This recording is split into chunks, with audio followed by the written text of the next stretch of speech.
Call the Broken Arrow City Council meeting to order. We have invocation by Pastor Rich Maganero. I waited till you sat down. Okay, if we can bow our heads for a word of prayer. Father God, we come to you tonight and ask for your guidance and wisdom and grace.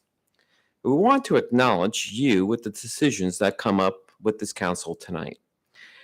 We offer up thanksgiving in our hearts for the many blessings upon this great city of Broken Arrow. We thank you for your hand of protection over our city. And as the scripture points out in Proverbs 10:16, the labor of the righteous leads to life. May those who labor for our city have a positive impact with life that comes from you. The scripture also says, Lord, when the righteous are in authority, the people rejoice. May your hand of righteousness be upon those who lead our city. Please watch over first responders. Please protect our citizens. Please be with us and be a shield around our city. And may the plans you have for us be whispered in the ears of our leaders, and let the standard of hope, integrity, and love be the very fabric of our city. In the name of your Son, a great leader, may we follow his example. Amen, everyone. Amen. Thank you, sir. Thank you. Amen. Thanks for letting me pray. Yeah. All right, roll call. Ford. Moody. Parks. Gillespie. Here. Wimpy. Here. Please stand and join Councilor Udi for the Pledge of Allegiance. Attention, salute, pledge. I pledge allegiance to the flag of the United States of America and to the republic for which it stands, one nation under God, indivisible, with liberty and justice for all.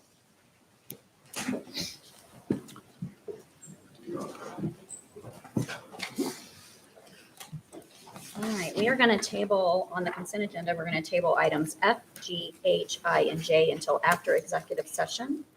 And then we are pulling item K and R for discussion. Item K is or do we want to? I'd make a motion to approve the consent agenda absent the items listed by the mayor. Second. I'm sorry. Lisa will second. We have a motion and a second. Roll call. Okay.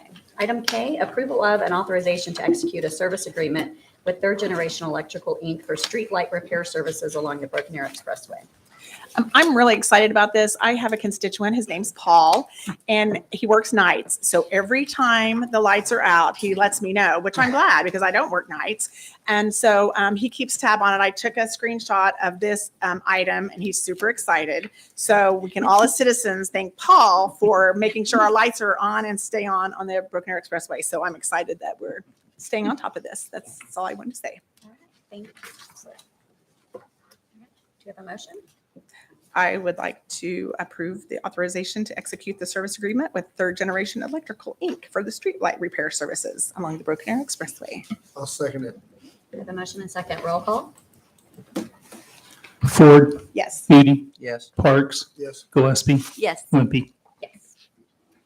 Item R is a declaration of soil material as surplus from work on detention facilities owned by the city of Broken Arrow in the vicinity of Stone Ridge Town Center.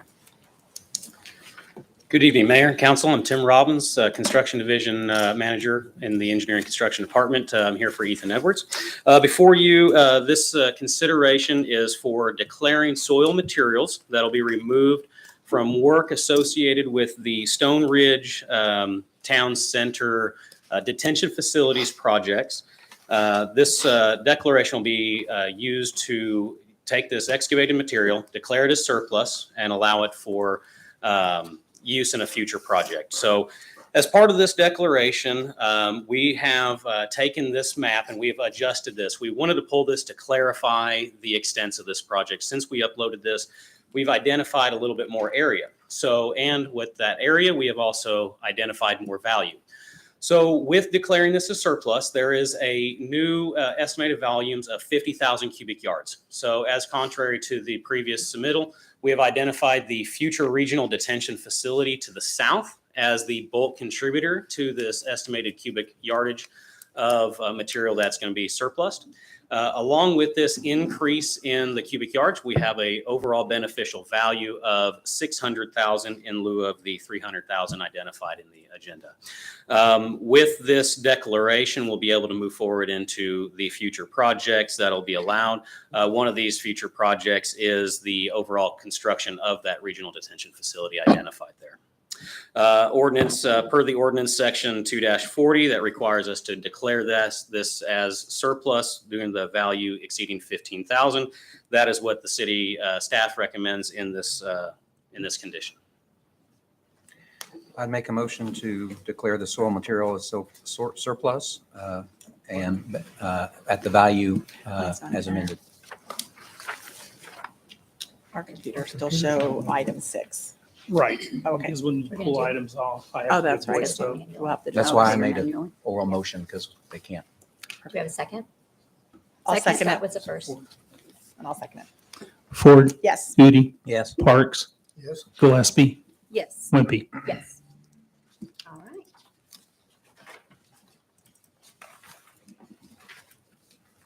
Item 7, public hearings, appeals, presentations, recognitions, and awards. Approval of and authorization to execute a proclamation honoring Vietnam veterans across America.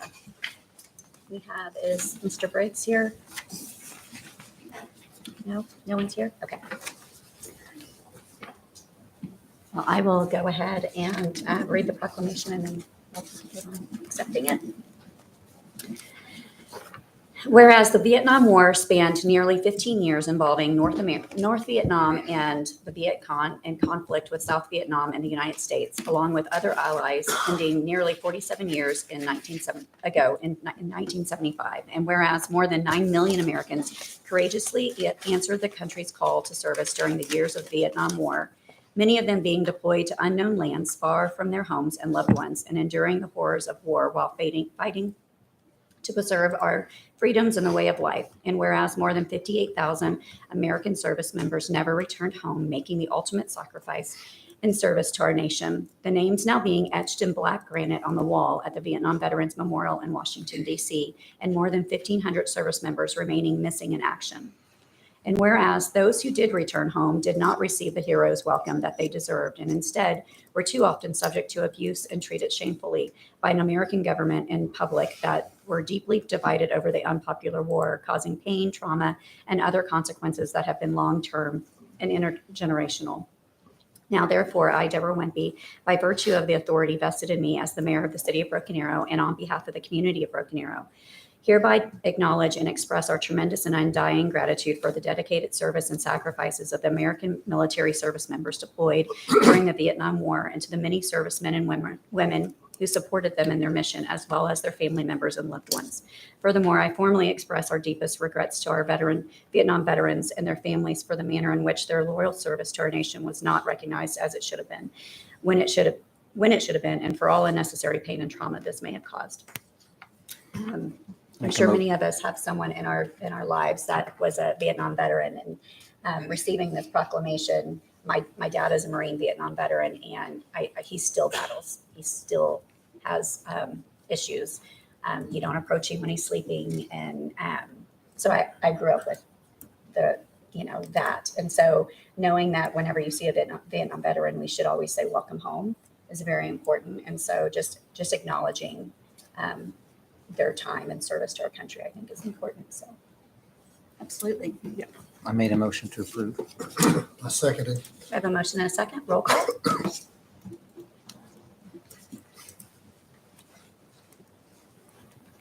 Michaela, was there anyone that was going to be here to receive that, or should I? I don't see you. Okay, thank you.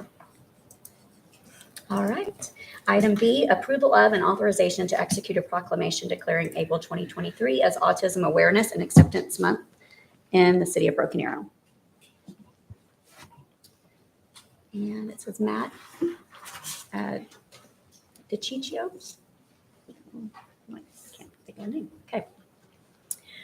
I'll go ahead and read this proclamation. Whereas autism affects an estimate 1 in 44 children and is a complex disorder that affects each person differently, resulting in unique strengths and challenges. And whereas autism can cause challenges with verbal and nonverbal communication, social interaction, and repetitive behaviors, and can affect anyone, regardless of age, race, ethnicity. Oh, I can't say that word for some reason, sorry. Gender or socioeconomic background. And whereas autism is often accompanied by medical conditions that impact quality of life. And whereas a comprehensive collaborative approach will help to advance research, providing a better understanding of the many forms of autism, while strengthening advocacy efforts and ensuring access to services and resources throughout the lifespan. And whereas early diagnosis and intervention tailored to individual needs can have lifelong benefits, easing the transition to adulthood and fostering greater independence. And whereas each person and family affected by autism should have access to reliable information, supports, and opportunities to live up to their greatest potential. And whereas the City of Broken Arrow is honored to take part in the annual observance of Autism Awareness Month and World Autism Day to address the diverse needs of individuals and families affected by autism. Now, therefore, I, Deborah Wimpy, do hereby proclaim April 2023 as Autism Awareness and Acceptance Month in the City of Broken Arrow. So, I make a motion that we approve this proclamation. I'll second it. I have a niece that is autistic and she's very high functioning, but it's a struggle. I'm sure many families in this room have somebody in their family that has autism, but it's very heartwarming to see how the public has become more just educated about the subject so that we can deal with it more, just deal with it better. Well, our farmers market has Autism Day, and they do a Yes. lot of programs for, and during the holidays and everything. yeah. It's important. Mhm. So we can give this, like, where'd the family go?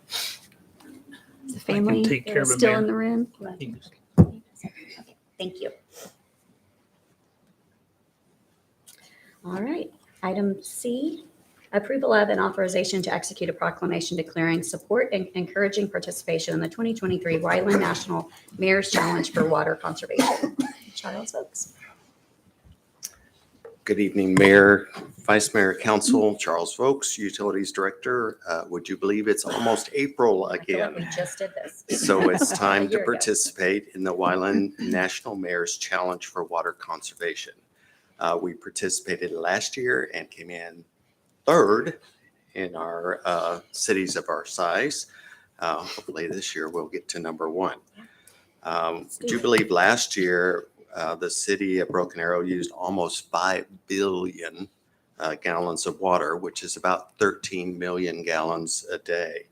During the summer, this number increases to almost 20 million gallons per day.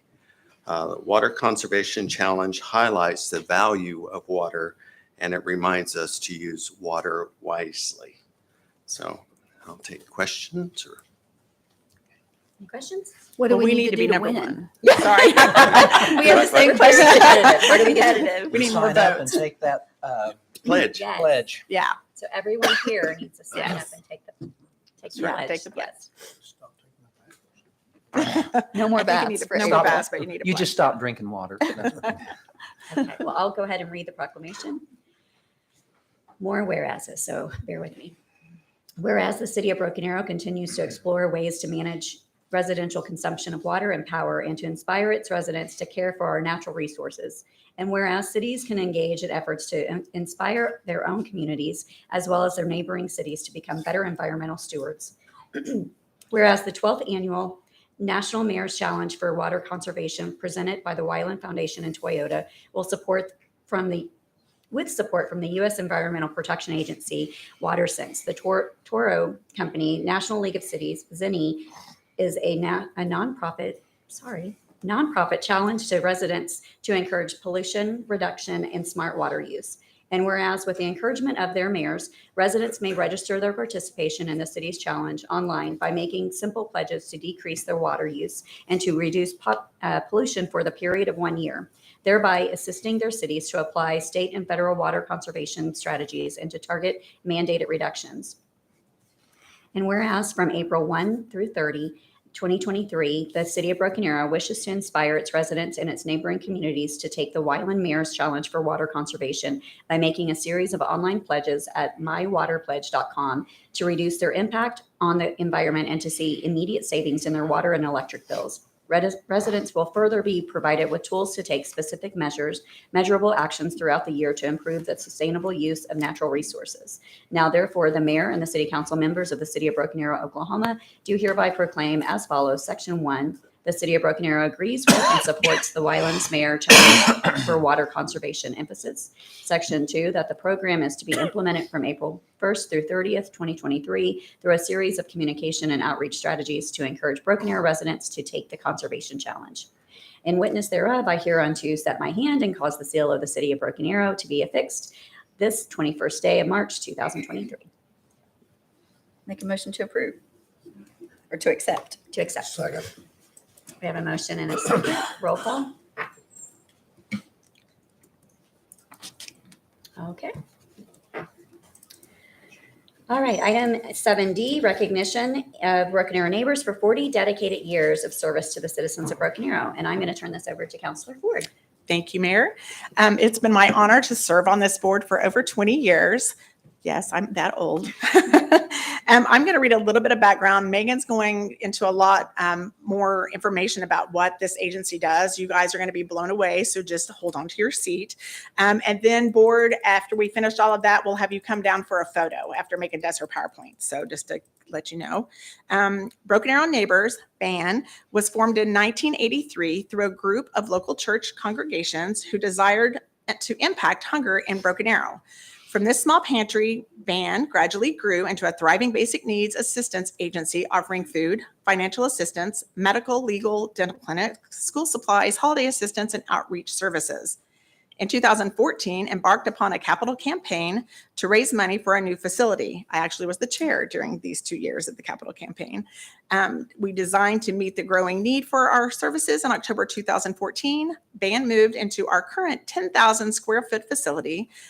The new comprehensive community resource center was specifically designed to gather multiple community services under one roof, enabling BAN to offer a wide range of resources to our clients. We are tremendously grateful to partner with multiple businesses, civic and church groups, individual and families who work with us.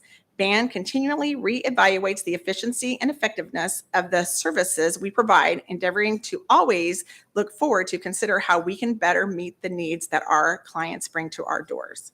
In 2020, with the world that looked so different because of the pandemic, our new executive director, Megan Quickle, embarked on transforming BAN once again to the neighborhood curbside pickup, with the addition of client appointments, as well as our newest program, Jumpstart, an exciting new job mentorship program. We are so excited for what the future holds at BAN with the tremendous staff team. Yay, so we have a great staff and amazing volunteers. We have amazing volunteers that give it their all. I do want to say, I know we do have nonprofits that we help with their buildings and such. So we don't do that with Broken Arrow Neighbors. We do give them some grants, some community development grants they do get from us as a city. But other than that, they are fully self-sufficient. So Megan Quickle, take it over. Good evening, Mayor, Vice Mayor, City Councilors, and City Manager Spurgeon. It is such an honor to be here tonight to celebrate our 40th anniversary as an organization. And I would not be here tonight, and I'm really excited. So you see up there, that is the entire staff team of Broken Arrow Neighbors, but we are supported tonight by our amazing board of directors, our amazing staff team. And like Lisa said, over 9,000 hours of volunteer hours were given in 2022 alone, which is just tremendous. We could not do what we do without our volunteers. And so I would not be here tonight without every single person in this room and every single person standing behind me being able to support what we do as an organization. And so as we celebrate our 40th year, truly looking at the vision for the future, and that is dignity, compassion, and empowering the future for our clients. So, it works. I'm so excited.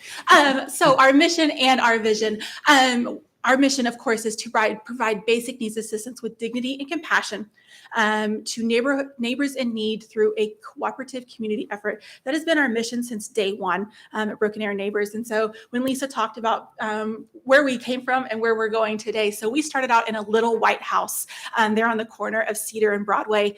And from that house, we moved into our beautiful 10,000 square foot comprehensive community resource center that we are in now. We actually added to that in 2019. We had added an additional 3,500 square feet. We have outgrown that as well, and not outgrown in a way that we're growing in good ways. We are growing because the need has grown. And I think that's something that to keep in mind. While we are growing as an organization, the need keeps increasing. So how to help our neighbors in need and what do we do for our community? So we have a neighborhood curbside pickup program, which is our one of our pillars of who we are, our food program. And so when we implemented that, our clients still are able to choose every single thing that they want from our pantry, but they are able to pick up their appointment times now, drive up, pick it up, just like Target, Walmart, curbside pickup, things like that. And so this has really offered our clients and their families a more dignified way to pick up food at our facility. We offer financial assistance. In 2022, we provided over $80,000 of financial assistance. That was just for rental and utility assistance here in Broken Arrow. Our new Jumpstart program, which I'm super excited about, and that we've launched in 2022. And that's really how we're envisioning and empowering the future for our clients. And so through Jumpstart, we are seeing our second and third generation clients at Broken Arrow Neighbors being there for 40 years. We are seeing their sons, their daughters, their grandsons. And so what are we doing to help them get out of that cycle of need? And so through Jumpstart, we are offering a mentorship program here in Broken Arrow. So clients can find gainful employment. They can overcome those barriers that they may be facing for finding employment. Is that childcare? Is that transportation? Is that having the skills that they need to go out and have a confident resume and a confident interview? So we are so excited about the new Jumpstart program. Our senior outreach program, which Trevor, our mission and operations manager, leads. He has done an amazing job of getting out to our seniors in the community. And I can just not say enough of, we go out to make sure that they have fresh fruits, vegetables, that they are able to have those things that if they're not able to come to our pantry and pick those up themselves, it is brought to them. We actually bring them to 3 senior outreach apartment complexes each week, as well as Indian Springs. Our pet food program is something we launched in 2022 as well. And you will see my baby girl up there. She is kind of our mascot for that program, but that is actually Callie's cart. My team did a very amazing thing. It is named after my service dog, Callie, and she passed away 2 years ago, and this is in her honor. And so right now, for the last 14 months, we have fed over 800 animals in Broken Arrow and Coweta through this program. So we are super excited about our pet food program and all of that, because we know and we have seen that our clients were feeding their pets before they were feeding themselves. And I totally understand that. And so when we say we can feed your entire family at Broken Arrow Neighbors, we mean your entire family. The CAT program, which is the Kristen's Artist of Promise, and I'm so excited that their amazing executive director is also in the room tonight. So we partner with the Arts at 302 program to help feed those kiddos every day after school. They have the 4th and 5th graders as an after-school outreach program, and we help feed them fresh fruits, vegetables, things like that. So again, that kiddos in our community are having those fresh options provided to them. One of my very favorite things is Joy for Your Neighbors. And that is everything holidays. That is Thanksgiving. That is Christmas. That is Hanukkah. That is Kwanzaa. That is everything that can happen between November and December. And joy is what, as an organization, we want to bring to our clients and to Broken Arrow. That is making sure that they have a holiday meal. That is a Thanksgiving meal, a Christmas meal, things like that. But as well, the gift assistance program, which is each child receives their want, their need, and their read. What do they want? Do they want a toy? What do they need? Do they need a coat? Do they need new shoes? Do they need socks and underwear? And then what do they read? Because our team is so passionate to make sure every child has a book to call their own. And so that is their want, their need, and their read through Joy for Your Neighbors. our new Tulsa Tech program. We know that a lot of kiddos, we just found out the new numbers, 46% of the children at BA Public Schools are on free or reduced lunches. If they are taking part of the Tulsa Tech program, either the morning or the afternoon classes, are they receiving their breakfast or their lunch through BA Public Schools? So we want to make sure that those kids that are taking part of the Tulsa Tech program also have breakfast and lunch. So we are providing those meals to them at Tulsa Tech, which is very exciting, brand new program. Our annual teacher supply drive. The amazing BA Police Department does a wonderful job of making sure the kiddos has backpacks to go back to school. We saw that there was a gap in our community. How do we make sure that our teachers have things for their classrooms? And we know how expensive it is to make sure the teachers and first-year teachers can make sure that their classrooms are filled. So that is where our teacher supply drive comes in. We have our community garden, which is at the back of our facility right now. It's the most beautiful garden, and there are 17 raised beds. If anybody wants a raised bed to come grow your vegetables, your legal vegetables in our garden, that would be amazing. And then finally, our BA Community Book Fair, which has been a part of our organization since 1991. So almost a little over 30 years of who we are. And so our BA Community Book Fair is held every other month, and everything that is sold at that comes back to help Broken Arrow Neighbors. So that is a little bit of what we do. Here's some of the numbers and the staggering statistics that came out of 2022. We saw a 55% increase in the need for our organization. That is not only our food, that is our financial assistance, as well as our Jumpstart program. So just in 1 year, 55% more increase. Like I said, we helped with a little over $80,000. That was just at the end of December with rental and utility assistance. We helped 28,000 individuals in our community just last year. That number is staggering. And when we think about our community and how much we've grown and seeing how much the need has grown as well, 225,000 pounds of fresh produce was given away to our community. When that is priced out, that is over $455,000 that we were able to help give out fresh produce. And that's not counting the canned goods, things that are shelf stable that go out. That's all of our fresh things that go out. So we are driven by our community, and how can you help? So who can serve? Anybody can serve at Broken Arrow Neighbors. That's the amazing thing. From kiddos to grandparents to everything, church groups, businesses, we want you to come be involved at Broken Arrow Neighbors. And how can you help? So we need food drives, of course. You can volunteer. You can be a part of our mentorship program. You can donate to us. You can share the information you're hearing tonight, share our social media, and finally, prayers. It takes a lot to run this organization, and we could not do it with the good Lord above. So without the good Lord above. So there we go.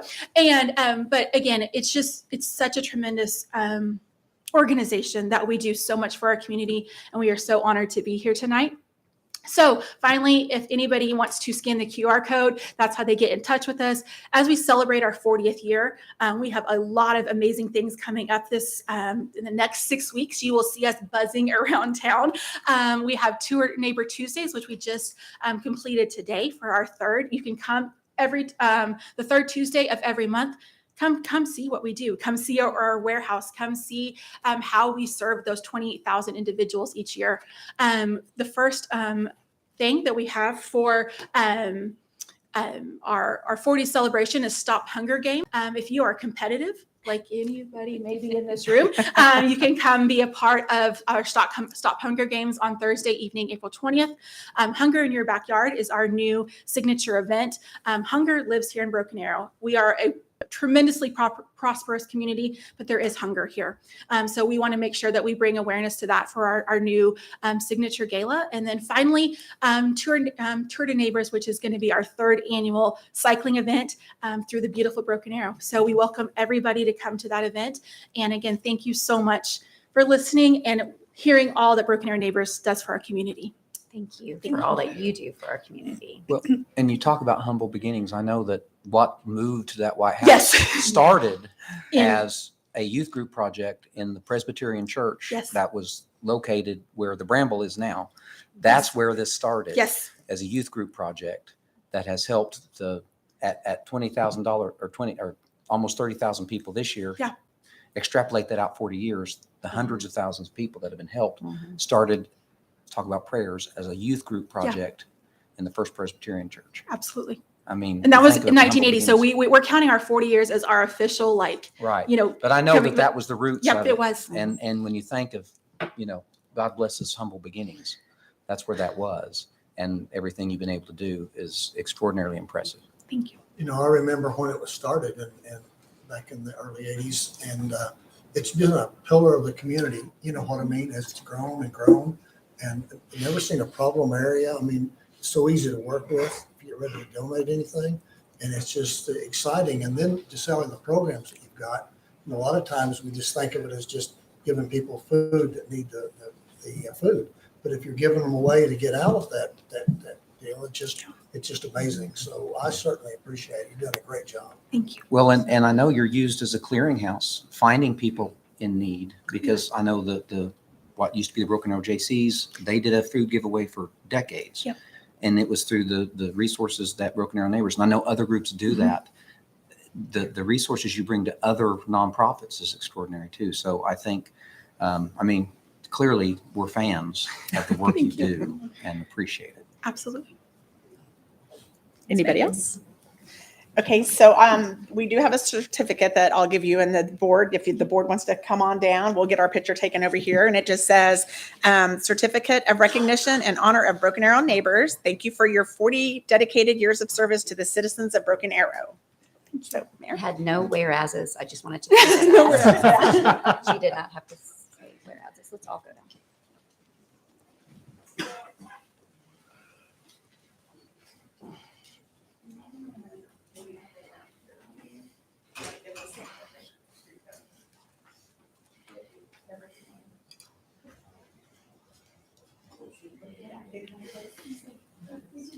Is it Edwards? Yep, that'll work. Okay, 1, 2, 3. And a few more. Okay, good. Thank you. Thank you.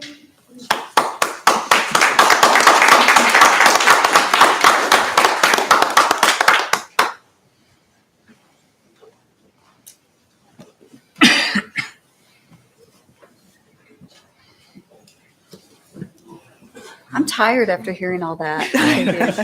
Well, when we did the capital campaign to move out, to tear down the little White House, it wasn't because we wanted a new building. It's because we needed a new building. Yeah. Like we had a deep freeze in the executive director's office that I was really afraid it was just going to fall through the floor. So it was Okay. definitely That a back need. porch was scary. I delivered Yes. some things to the, Yes. yeah, and it was like, oh my gosh. Yes. Do we need to make a motion to accept? Okay. All right, item 8 is citizens' opportunity to address the council. There is. Item no- E. Oh, no. Where, what? Our Arts Item 302 still hard. Arch So 302. sorry, Ms. Steele. I almost skipped right over you. 7E, annual programming update by Arts 302. Michaela and the magnificent Jennifer Deal. Good evening, Michaela Barton, Community Relations Liaison. I'm just here to introduce Jennifer Deal. She's the Executive Director of Arts 302, and it looks like she has a lot of fun brought things I to know. share. So I will Show help and you. tell. I love love it. Show and tell? I think Do you need it. Okay, here she is. I hope that's okay. It's good. Yes. I was up to my eyeballs last week. 2 weeks before spring break, we sold out our spring break camp. 40 elementary kids last week filled. Oh yeah, that's the way I looked all week long. Okay. Every day. So Michaela texted me and asked me about her PowerPoint presentation. I was like, oh my gosh. So that's why we get a show and tell today instead. So how appropriate that I'm coming to you today. I don't know if you realize it, but it was right after spring break last year that we moved into the building. So it's so cool to be here to talk to you about everything that's gone on over the course of this calendar year. Man, it's amazing. I can't believe it's only been a year. So gallery, first of all, that gallery is so beautiful, 2,000 square foot. We have had a show in there constantly since the place opened. I will tell you that at this point, I am packed up. I've got shows all the way through the end of the year, and I have 2 shows already scheduled for 2024. Pretty cool, problem to have people coming to me, and I'm like, sorry. The only thing I would ask from you guys and from the community is we want to support these artists. And so remember to come in and buy some art now and then.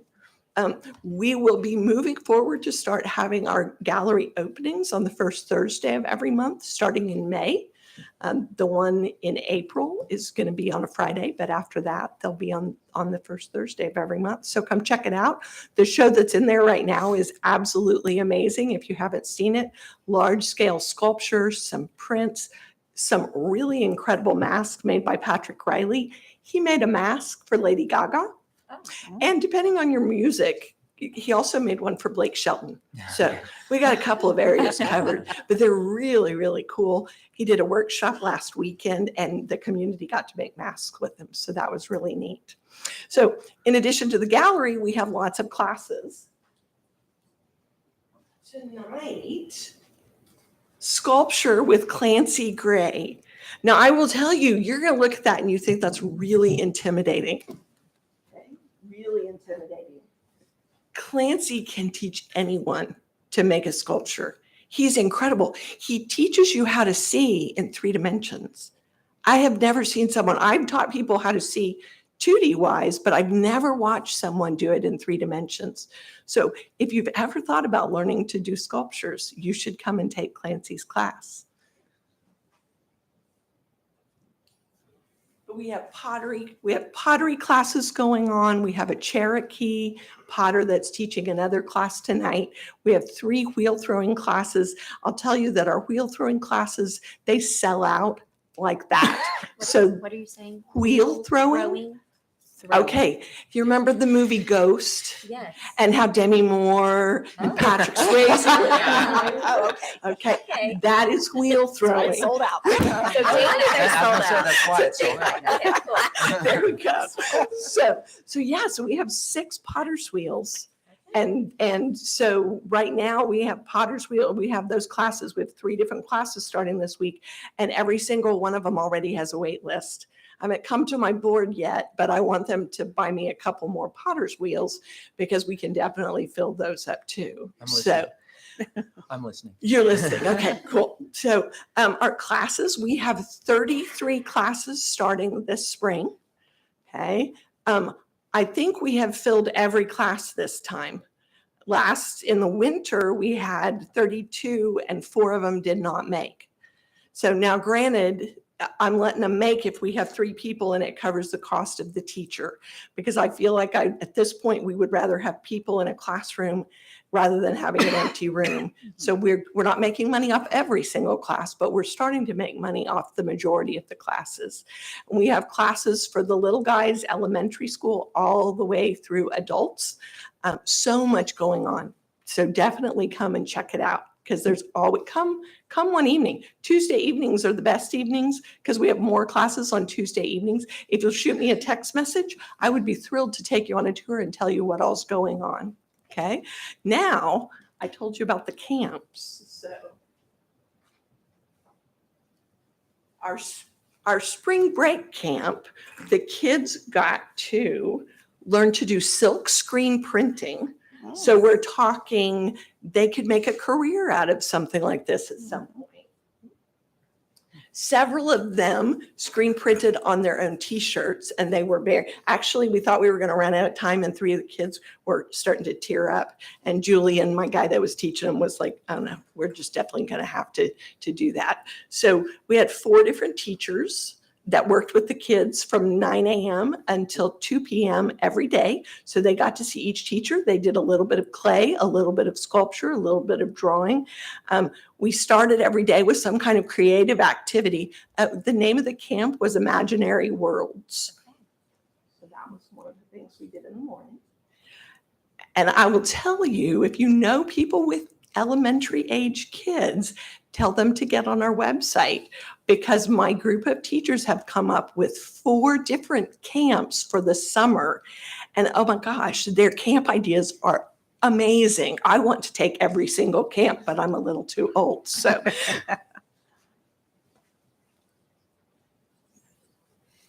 Kristen's Artist of Promise. So Megan mentioned that group because they have been feeding those kiddos. I cannot tell you how much I appreciate she and her volunteers and her staff.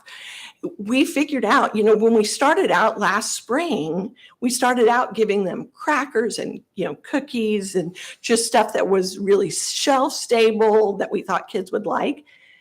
They wanted the fresh fruit and the fresh vegetables. Today, because I'm working with I'm the guest artist the next 2 weeks. So today they ate tomatoes.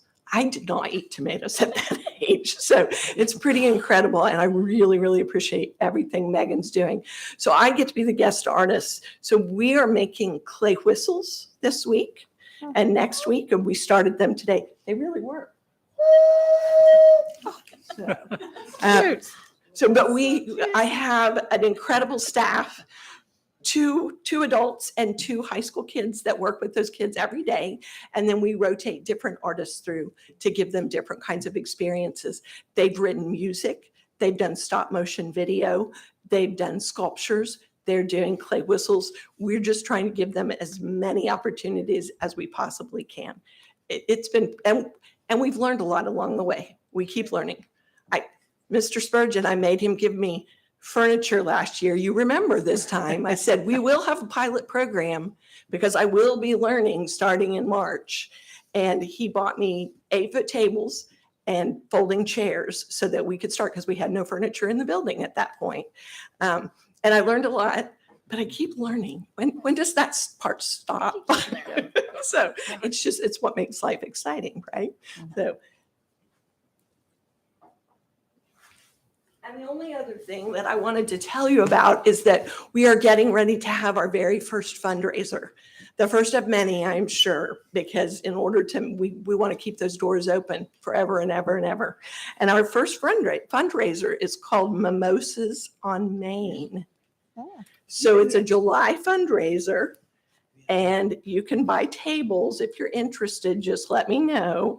And we're going to have brunch items. And we're going to have mimosas and we're going to have a Bloody Mary bar. How cool is that? So July 8th, though. So if you need more information or want more information, just let us know. And I think I would close by just saying thank you. I've told people, and I always tear up when I talk about this, and you may have heard it before. I had my dream job for 32 years.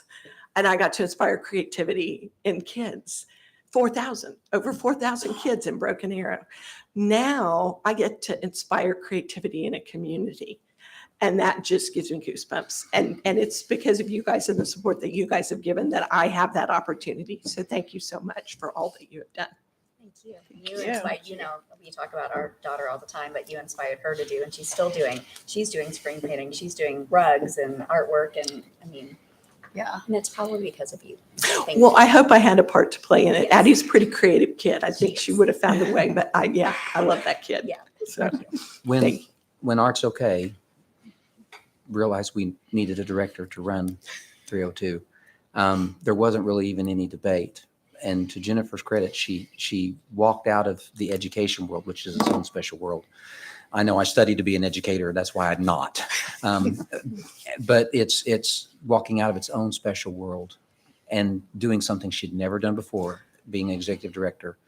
But U City Council toured the facility a couple months ago, and to tour that with them and watch the excitement Jennifer has for her job and that facility and what she does is inspiring. And every one of those U City councilors left just so impressed with that. But you spend 5 minutes with Jennifer, you understand why Art's Okay had the faith to make that. And it's been the perfect decision. Well, I hope and so. She's doing a great job. I learn, and you guys have given me some grace, but I'm learning more every day and I'm working hard. I'm going to get my granddaughter signed up for your summer courses. Oh, good. Fun. Thank you. Thank you. All right. Item 8, there is no one signed up to speak. And then item 9, general council business. 9A, consideration, discussion, and possible approval of a list of City of Broken Arrow's priorities to present to Oklahoma members of Congress at National League of Cities, March 28th in Washington, D.C. Good evening again. So last year, about this time, staff put together packets for you all to take with you to the NLC conference in Washington, D.C., which is coming up very quickly. And in that packet, we added our legislative agenda and came up with a couple topics to add into the packet along with a letter. And so I think there's an example of last year's. And I think just looking through it, some of it I think could probably stay the same, but I don't know. I did send you all an email to look through. I didn't know if you had any thoughts, but this was just sort of a time to discuss amongst yourselves if there was anything else that you wanted to add for this year's packet for us to put together for you to take with you. I think you did a really good job, and I love that we can leave it, like we could talk to them, but then to be able to leave something Yeah. so professionally done Yeah. and very, thorough in what we want and what we'd like to get. You do a And I really think- good job. I sent you, but I think we need to put opposition to ESG, environmental, social governance. So that's. Was there anything on here that you want to take off, or do you think most of it stays the same? A few that I just hearing from you all was, of course, the supporting funding for the interchanges on 51 Elm Place, both in Lynn Lane. Of course, we all want that. And support funding for water and sewer distribution improvements. I feel like that's still relevant. Support broadband initiatives. I think there's still a lot more to do there. All the infrastructure pieces Yeah, stay the same. need to be there. Yeah. Absolutely. And then you had the comment about ESG. And then I didn't know if there was a public safety addition that we wanted to make in some way. It wouldn't Um, hurt Not- to, yeah, Vice it Mayor, doesn't that was hurt, the but I'm only not other sure thing that that you had they- added. On a federal level. well, the federal level does give grants for public safety. And I Okay. wouldn't mind encouraging them. They spend money so poorly in so many other ways. If they could actually funnel it towards public safety issues and increase grants and make grants available to municipalities for funding public safety, especially in light of Oklahoma's limited funding sources, that would be nice. Mayor, I would suggest we put on there that we oppose any legislation that may be considered that would limit our officers' ability to do their job, whether that's the immunity situation that we saw a couple of years ago, or anything to do with that some cities have done to limit our ability to actually go out and work with the community and to do their job. Well, and Lisa and I We can serve come on up the with the right Public wording. Safety and Crime Prevention Committee, and that's exactly what like National League of Cities is wanting to do is to push that from municipal level up federally. So That's a great one. Qualified immunity must remain Yeah. because that's the only way a police department can function. Yeah, agreed. do we need the maker on there? I don't any think- longer? I don't think we No, need that on there. that. Okay. Are there any specific bills that we can say we are opposed or in favor of? Because I haven't familiarized myself with specific legislation, and it's probably something for next year to look at, where we can actually say, vote yes for this, vote no for this, because that's really what they want. Right. But I don't know of anything specifically. Okay. We can plan earlier for next Yes. year to add some Yeah, things for that's next on year. me. But yeah. I should have. City Manager, did you have anything else? No, I think we Okay. covered everything. Okay, we can do that. And then I think we made 10 last year. Did that seem to be enough for you to take with you? When you okay. All right, we'll do the same. Thank you.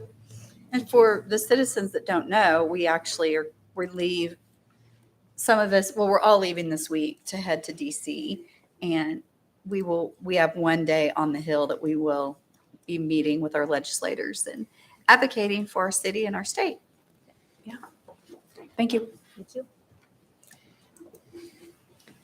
Item 9B, consideration, discussion, and possible approval of and authorization to share in costs with Broken Arrow Public Schools to execute professional consultant agreement with 505 Architects LLC for the indoor aquatic facility feasibility study plan preliminary design professional services.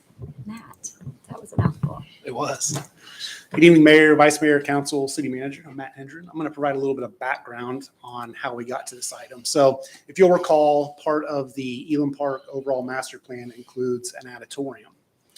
Well, back in 2015, before we even did the land swap with the schools and had the land for Elam Park behind Aspen Creek Elementary, they passed a bond.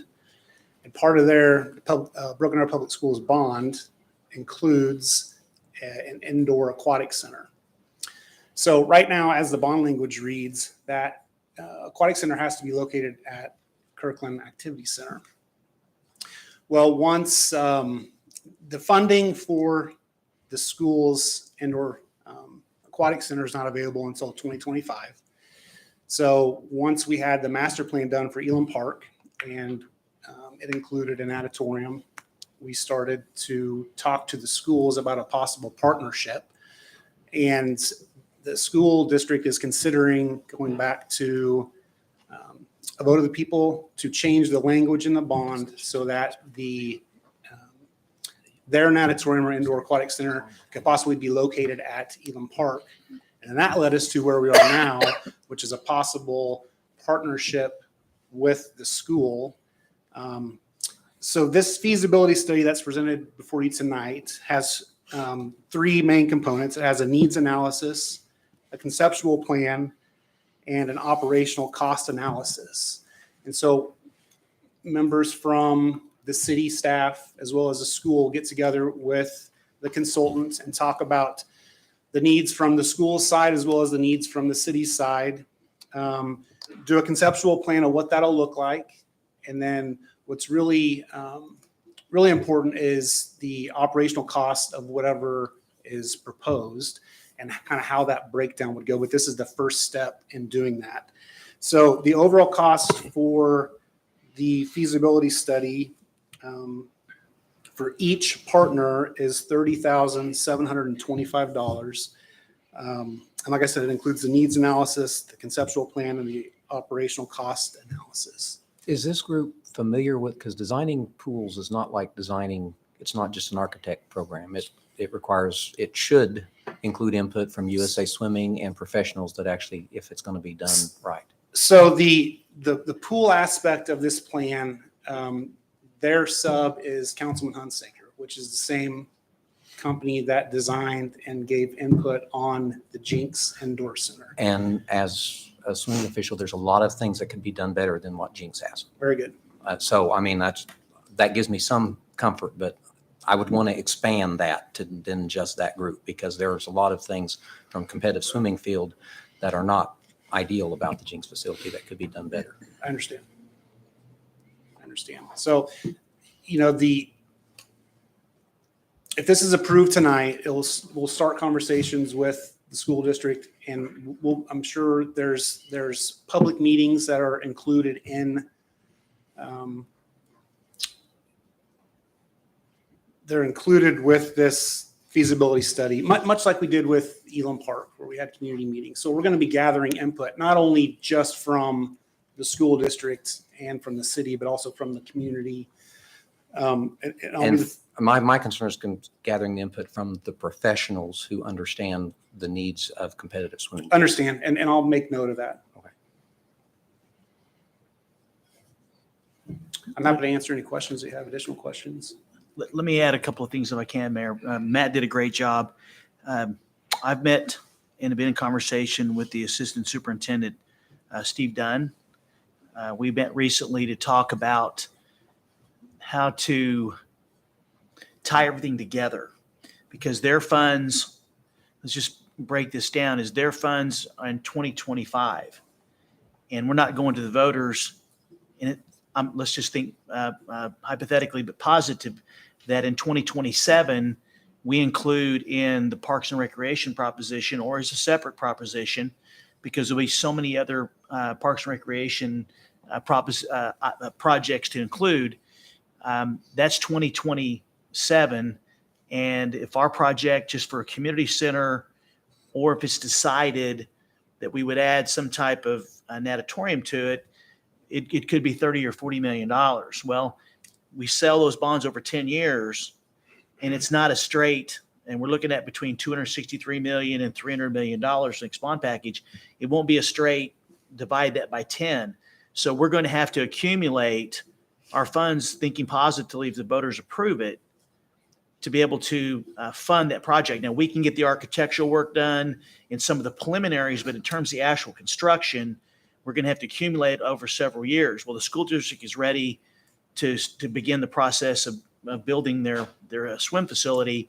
And so the conversation was, as a part of this, if it's determined that we can partner, if the school district takes it to the voters in September or October, they're going to ask, as I understand it, the voters in the school district to put the natatorium swim center anywhere within the school district. Meaning if that's approved from one place out to potentially to Elam, then then we're going to need a committee of the council members, of the school board members, probably a citizens committee. If that's determined and we're going to go forward, then they wanted to go to Elam. It'd have to be a standalone facility because we have no idea if the voters are going to approve. But thinking positive, if they did, then we would start building our bond package to with our community center and natatorium to work with what the school district has done. And so we figured that this would be the best way to go about it, is partner to see, because obviously the voters, I believe, would approve a partnership for some type of facility, but what's it going to cost to operate it? And that's a question, and I didn't get to say anything about Jennifer, is there was a lot of discussion about should we wait till we had all the money to build the art center, which would have been $10 million. And I came to council and said, let's do phase one. They went out and raised the operational money, and the council members immediately said, let's do it. And look what we got. Her presentation justified why we made that decision. Same thing here is that I think we should go forward to get this done and then look at this and then make sure that it has everything that needs to be there, because there's just a timing on this. And if it works out, because I think we're going to make Elam amazing, and we're going to talk about that right after this. So this is a long-term partnership. And so I want to look at the opportunities and ask council to approve this, because just think for a minute, if we could just imagine what Elam Park could be with a community center and a natatorium that boasts the cold water for the swimming, as well as the warm water for the recreation that Matt and his team could manage. Well, and the reason I'm so passionate about it is because there's no facility in Oklahoma. There's only 2 facilities right now in Oklahoma that are functional for competitive swimming. There's really not any that fit the full bill. And it could be a game changer. You could have schools, universities, high schools from all over the area, all the United States, even USA swimming competitions, willing to come to Broken Arrow, stay in our hotels, spend money here. Yeah. Because if this is done right, which is why, in my opinion, it's imperative that we be open to hearing from professionals who designed competitive swimming pools. Absolutely. From the places that do it well. That's the point. I'm very passionate about this. Absolutely. Yeah, absolutely. I've had Matt look through this, and I feel I understand what you're saying. We've had many conversations offline. I think we've got the right team to look at it. And once we get it, if there's some other element of input we need from the experts, we can certainly get that, because you're talking this between the district and the city, you're talking probably one of the most expensive public projects that committee would probably ever do in the And we foreseeable don't need future. 2 of them. Right, So, right. It makes sense to partner if we're able to. And that's what I was wondering too, because I met earlier when we was discussing this, and certainly on board 100%. Not only that, I like to work for the school system. I think it makes for a stronger community, and we can do more working together than we could individually. As you say, we don't need 2. But I've often wondered since that meeting that I was at, or 2, how I was going to tie those 2 monies together. Because I knew when ours was coming, I know they have theirs. What they need to do is just repurpose theirs money, in a couple of years. And we're not going to have ours for a few years. So just seeing how we're going to make that mash together, I agree with the mayor. We don't need 2. We need one that's really great. perfect. Well, we need the best one. We need the best one in the state. But I feel like, that's just if we're going to do this, let's just do let's it. just do it right. So I like to do things that way, So whenever I was thinking about the money too, but it's coming, if you think about it, this will be an easy sell to me, to the citizens, because it's coming from the same citizens. And so if they can see the value in having something even better than what they were going to get before at the end result. And I have no doubt that whatever we do is going to be top notch. So This is the first step. first step. And time frame for turnaround time, Matt, for the recommendations or the report. So Approximately. Yeah, so it's around 6 months to work through that whole process. I make a motion to approve and authorize the agreement. Second. We have a motion and a second. Roll call. Thank you, Matt. Thank you. Thank you, Matt.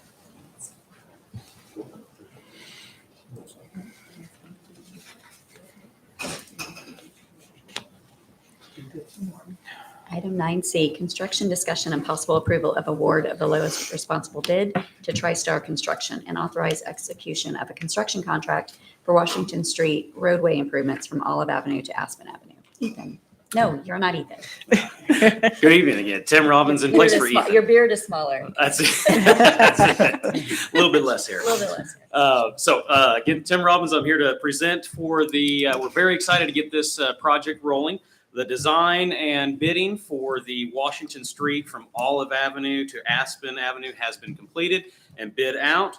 This project includes a mill and overlay of the existing roadway, a full depth widening on both sides of the roadway for over 4,000 linear feet between Olive and Aspen.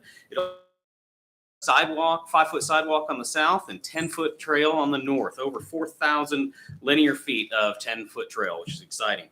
Also with that, we've got barrier curb and gutter throughout and miscellaneous water line work and storm sewer throughout as well. So the bids were advertised on January 30th with bids opened on March 7th. We had 4 great bids on this project. And the lowest responsible bidder was TriStar Construction for a total bid of $4,450,000. It was right on track with the engineer's estimate, and city staff recommends for award to TriStar Construction.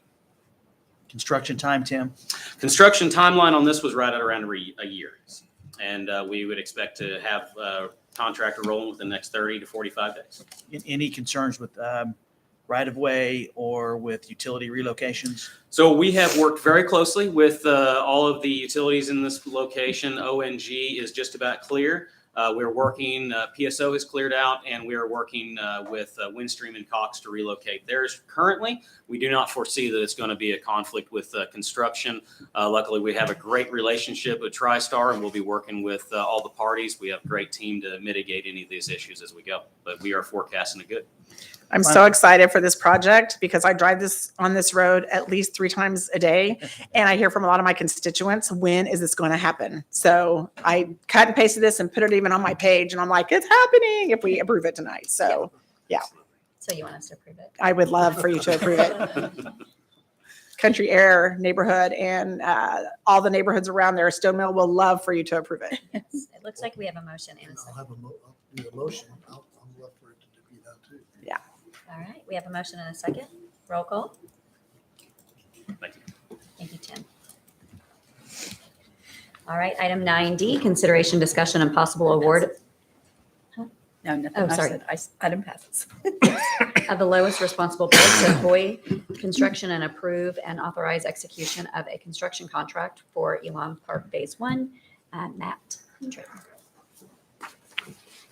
Evening, Mayor, Vice Mayor, Council, City Manager. I'm Matt Hendren, Parks and Recreation Director. And the City Manager, I often talk about this, but today I do have the best job in the city.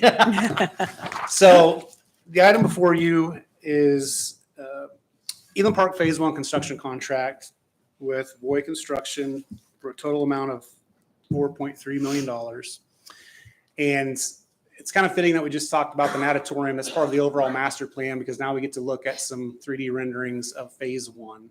And Phase 1 includes a really giant, a massive inclusive playground, a restroom. It's got a tree grove area, which is kind of like a sitting area that in the future will be really shaded, and parking and a drive into the park. So that's the tree grove area.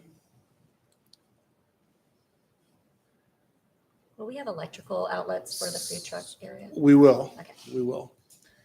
So there's the main gate kind of walk through into the park, which is really unique. That is the overall playground, and you know I've worked for municipalities and in Parks and Recreation for a long time, and I have not come across anything like this in my career. So this is kind of the entire park for sure is a once in a career opportunity. But even just this phase one, that adaptive playground is going to be very unique to Broken Arrow. There's nothing like that anywhere around. Just That's what we another like to view. hear, Matt. Yes. So, city staff worked with our consultants and at the time, Southwest Park Advisory Committee, because the park wasn't named. So work with them for their inputs on the overall master plan, as well as what they wanted to see included in phase one. And so we've incorporated everything that were the top items into this phase one, which, as I've said before, is the restroom, the adaptive playground, the tree grove area, and the parking lot. So, if the overall park is going to be anything close to what phase one is going to be, this is going to be unbelievable. And it's going to, like I said, it's a once in a lifetime project for myself, selfishly, but for the community, this is something else. So I'm happy to answer any questions that you might have. I love that we're doing the bathrooms in phase one because that's important, especially when you take littles to the park. And I love the shaded areas over the play equipment because in how hot our summers are, it may be a beautiful day or warm day, but that equipment gets really hot. So that seems like a really good safety issue for the little kiddos too. Can't wait to take my grandkids out there. I'm How long- so proud. Sorry. How long will construction? Sorry, Mayor. So the construction's supposed to take around 330 days. And so we'll start, they'll probably start in 45 to 60 days. So we're looking right around a year, a little bit more, depending on the weather from now that we'll be opening that. So it's going to be pretty, it's going to Here be pretty before fun. we know it. Yeah. I just wanted to say I'm so proud of the work that we did on the committee, and because there were so many different backgrounds on the committee that had children ranging in ages and with different needs, and we really, we changed a lot of things. Every meeting we had, we would move things around, and I really felt like the consultant listened to us and came back, and they were so interactive. And of course, this is fun to work on, but I'm just really proud of what's going to happen. And this first phase it's going to, the school is right there. So how lucky are they Right. to have this awesome park right behind them, and the neighborhoods that back up to it. It's Talk going to do about nothing increasing but, values. yeah, it's going to be And that, amazing. Christy's right. We served on the committee together, and these consultants were probably the most flexible consultants I'd ever worked with. They actually listened and didn't try to tell us what we didn't know, but then actually listened to the ideas we had. Sometimes consultants can be a little condescending. They may not be aware of it, but they can be. And in this case, they actually listened to us and took the ideas of a very diverse group of folks, and they came up with an amazing end project. Yeah, absolutely. I'd recommend council approve. I do want to acknowledge Charlie Bright and Matt for going through the bids very thoroughly, because this has everything in the elements that the committee wanted in the phase one. And so the additional funding that we accepted last meeting was important, and finance did a great job of making sure that we have the funding available for this. But there was a lot of hard work put into this. And finally, Rocky Hinkle in the Street and Stormwater Department is going to actually come in and save us some money by doing some of the work related to the streets and sidewalks, stormwater, so forth. And so it just shows the talent we have to be able to supplement this project. Make a motion to approve. Second. We have a motion and a second. Roll call. Item passes. Thank you. Sir. All right. Item 9E, consideration, discussion, and possible direction regarding Article 9, Employee Rules and Regulations, Section 2, 146, including city's nepotism policy for candidates for employment and employees. Trevor. Thank you, Mayor, Vice Mayor, Council members, Mr. City Manager. The City Manager had requested that I do a brief history on our provision regarding nepotism. If you look at the RFA, you can see that the city rules go back to the 1970s. So initially, back in 1978, our policy prohibited anybody who was related to each other from working for the city. And that stayed the policy until about 2004 with the adoption of Ordinance 2609. And the policy was relaxed, meaning there was exemptions that were first admitted, and that was for the police and fire departments. And so those exemptions were to exempt both of those departments for the prohibition of nepotism with one provision. And that was that a more senior or the relative was not able to direct or supervise the other relative. So if you think about it, basically for the majority of the city's existence from 1978 to 2004, you couldn't have city employees to be related to one another whatsoever.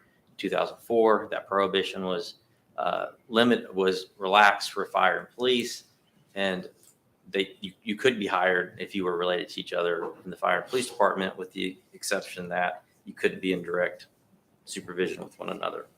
That trend, that seemed to start a trend with the city at that point, because each of the revisions after that basically were just expanding that exemption. So like I said, in 2004, it started with the fire and police department, and then that was further relaxed to then include the public works and the parks department, with the same caveats of you can't have someone in the direct line of succession, supervising. And then in 2005, the council then added development services, engineering, construction, streets and stormwater, utilities, and general services. And then council basically just said, okay, well, in 2006, let's just exempt all city employees from the nepotism provision, with the following caveat that basically the city could not employ any immediate family members of the city council, the city manager, or supervisor within the Department of Finance. So basically what you see is, beginning in 2004, starting with the police and fire departments, nepotism was relaxed. And then eventually what you saw in 2006, it was eliminated except for relative to the city council, city manager, or supervisor within the Department of Finance. Now, there was a specific provision that was put in place, and it reads as follows. I think it's very important. It says basically, quote, if an employee is at a higher grade of employment than a relative or another employee, and that's going to be in the same chain of command within the department, then the employee at a higher grade shall not be in direct supervision of the relative except in emergency situations. So what that means is the supervisor couldn't participate in any way of the relative's evaluation, and then the higher grade employee couldn't be involved in any aspect of the relative's promotional or disciplinary process. In addition, is prohibited from handling confidential material that could create improper or inappropriate access to confidential material or the relative's information. So that's been the policy basically since 2006. So a little less than 20 years. And so that's how we've operated. It's my understanding that there is a desire by the body to discuss the policy, perhaps give some direction on the policy. And with that, I would just turn it over to the city manager, see if there's any comments or direction. No, I just thank you, Trevor. I think it's important for him to go back and talk about where we came from. Had a couple of questions come up about the nepotism policy.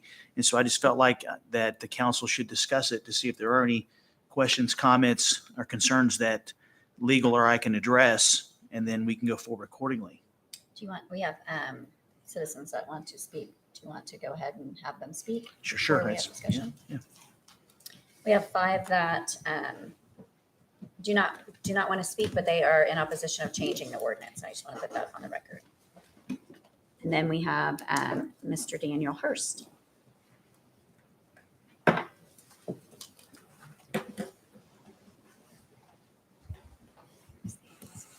Good evening. Thank you for letting me come up here and speak with you guys. In case you don't know, I'm the union president for the police department, and I'm speaking on behalf of the union right now.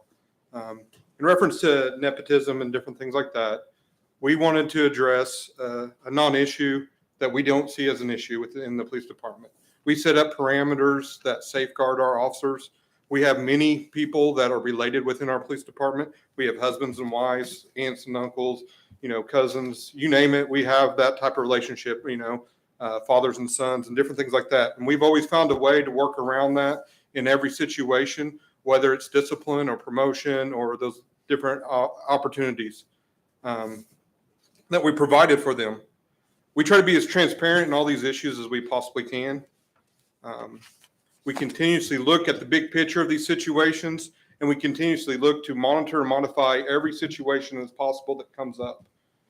We set up parameters. We work with the city manager. We work with the assistant city manager in these issues and find the best resolution to each and every one of these categories. We've also reached out to human resources and in these situations that have been brought up. And as of right now, not a single complaint from our lodge has ever been formally filed in reference to nepotism. So with that being said, I just want to let you guys know we work with one of the most amazing cities in the entire nation. I love working here. I've been over here since 1998. I was here before it and after, and I work for the greatest police department in the nation. What better compliment could you have than have your relative come work for where you work? Trust is important. Our officers put their lives on the line every day. They go out. This is a dangerous profession. And the people that you want your child to be trusted to is these people back here that wear blue every day. So there's nobody else that I would want my kids to work for than the Broken Arrow Police Department. And I just want to tell you thank you, and I appreciate you all. Have a good day. Well, I'm the one who brought it to the attention, and I wanted to have a discussion about it. I feel like we're a bigger city now, and we do have a lot of husbands and wives working. I don't know in every department. I know for the police department we do. I don't know why it was changed back when it was. I think it was for a fire chief's son to be able to become a firefighter. And I mean, as an employee of any department, I wouldn't want to work with a department head's relative, even though they may be an awesome employee and maybe not have any issues. But to have to change any rules for anybody, like have someone else outside of that department, if there is a discipline issue or any kind of issue, have someone else that's not in the line of their succession, their supervisors, to be able to make a decision. I just don't feel like that's fair for the rest of the employees that are working there. We do have a lot of relatives that work at our city, and I think it does say a lot for our city. But I think it would be great if they worked in other departments, not necessarily. I don't want to change what we already have. Like if they're already working, I mean, I'm not looking at changing that. But I do feel like, and people have reached out to me, and they have an issue with a department head possibly having a very close relative working in the same department. And I just thought that we probably should look at this because our city's growing, and we need to look at like all of the departments, not just have special rules for certain departments. I don't know why it was just police and fire and not every department. I just think we need to be kind of. Now, I was gonna say, it didn't take long for it to become all. Transition, as Trevor talked about, it started with the police and fire, and then it transitioned to a couple of other departments, and then the last one was just the three entities: city manager, council, and finance. And then there is that special circumstances or provision where you could hire. Right now, you can hire someone that works that you're related to. You just have to create those special circumstances to make sure you protect both the supervisor, director, whoever it is, and there has to be an understanding about how the chain of command is going to be when it comes to the things that Trevor mentioned in terms of promotions, discipline, counseling, and so forth. I really struggle with this because I was at first, the knee-jerk reaction is nepotism's not good. And then I got to thinking about, I know in the public works department, there was a father and son that worked for years. There were two brothers, the Baker brothers, who worked here for collectively 80 years, I think, between the two of them. I only say their names because we applauded both of them for their dedication to the city not too long ago. Yeah, the Myers, I know the Shaws were police officers. I mean, they provided decades of service to the city without problem. So I hate to pick a scab that's not necessary to be picked. I've not heard any complaints about this issue. I'm not saying you haven't, but I just haven't. I am never opposed to taking a look at something and saying, is there a way to improve it? I mean, we could ask the department heads to come together and see if there's a way to improve the policy. I'm certainly not in favor of changing a policy retroactively. Anyone who has applied for a job, anyone who is currently employed, as of right now, this should never they should not be punished because we're taking a look at it. I don't mind taking a look at it, but I also know that we have 2 decades of history here that show that it's not a problem. Well, and when you mentioned the Shaws, they weren't each other's supervisor, I guess is where I'm coming from. Right, and I I'm don't- glad that the family members are working together, but when you're talking about a department head having a very close relative in their, I mean, at the end of the day, the department head, well, other than the city manager, will decide on discipline. Even if you kind of go around, things may not be even reported. Like things may happen, but not get reported because they don't want to be that person that, with the department head finds out about it, that they're the ones who. Well, nothing we do under this policy would affect anyone. If that's the case, it would impact that going forward anyway, because I certainly wouldn't vote for some retroactive change that would impact someone's application. Well, and I'm not asking for it to be retroactive. I'm just asking for our human resources to look at it and just to see if we can better it and not have it. And it's just my suggestion. I don't mind looking at it. I haven't had any complaints either. But you know what I mean? If you have a supervisor, direct supervisor, I think this comes underneath the realm of the city manager. Do you have a process in place that could be addressed where the director wouldn't be responsible for, say, the individual or his kinfolk? Let me answer that question in 2 parts, because I think it's important council hears this and the public hears this. And I'll answer your question, Counselor, at the end of this. When I got here almost 8 years ago, it was almost weekly I heard you had to be related to somebody to come to work here. And I started looking around, and there were a lot of people and I looked at the nepotism policy. But what concerned me about it was that I don't think we should, my thought at the time was I don't think we should discount somebody who worked that's related to work here. So I asked HR about it, just as Councilor Ford's saying, and what I found out was that HR was not involved in all of the hiring processes, which immediately concerned me. And so I made it clear to the HR director and all the directors that they need to participate in every recruitment. And if in fact there was a situation where a relative of someone in the organization is the top candidate, they send me an email and I'm aware of every single person that's been hired that's related to somebody in this organization. And I've said no on a couple of occasions. But for the most part, I've said yes because HR, not the director, has told me that they believe this was the best person. And then I went and talked to the director because HR is supposed to be independent of the director. So I felt very comfortable. So I feel really good about where we are in terms of the quality and the top candidates that we're getting for the positions. Now, to answer Councilman Parks' question, the answer would be yes. I mean, right now the ordinance says if someone is hired, and that has not happened since I've been here, but I would create those special circumstances. It would be very clear because that's what the policy says. So if the HR and the director tell me that the person they want to hire that's related is the best person for that position, then I would create those circumstances. And I'd have a document that both individuals would have to sign to understand what that process would be to protect the employee and also to make sure the director understands the expectations I have for them to stay out of the counseling and the promotional process because I wouldn't tolerate it, especially when they're signing something. So yes, I would do that at the advice of legal, that we would have something that I put in place, and that's how I would go about it. Now, if council changes something about it, then I'd follow those policies. That's why I'm bringing it up today because obviously there was some questions about it, and I appreciate Councilor Ford actually bringing this up because I want everybody to be aware of what's going on so I can proceed accordingly. But 2 parts. I want to make sure all those other situations I'm addressing. Police and fire have to go through very rigorous prerequisites before they even get to the chiefs for promotion.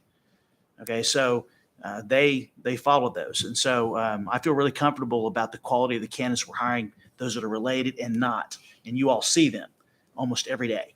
So hopefully that's a long answer to your question. And I know, Oh, no, I'm sorry, Mayor. I was just going to say, and I know with public safety, I mean, that's a family thing, like they want to police and fire. Kind of, want- it's kind it's a of family. talks about how great we are that the families want to make it a legacy. Yeah.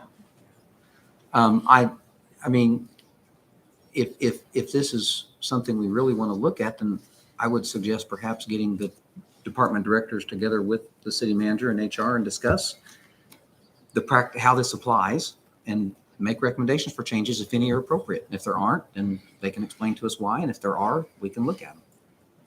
Beyond that, I don't feel know like- that there's any. Aren't we looking at it? Isn't that what I we're mean, doing? We that's say what we're I'm not- talking about looking at it, but Yeah. I feel like that's what feel we're like we're doing. We're looking looking at at it it. right I don't know that it's I'm looking necessary. at it right now.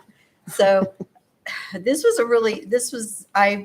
so when I talked to Mr. Spurgeon about it, I kept going back and forth. I'm like, because I've never worked for a company because I've worked for very large corporations, and that I've never worked for one that I could hire my daughter.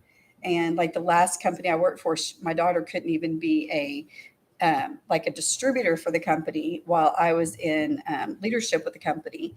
But then the more I started looking at my own family, I have many, many family members who work work for the railroad.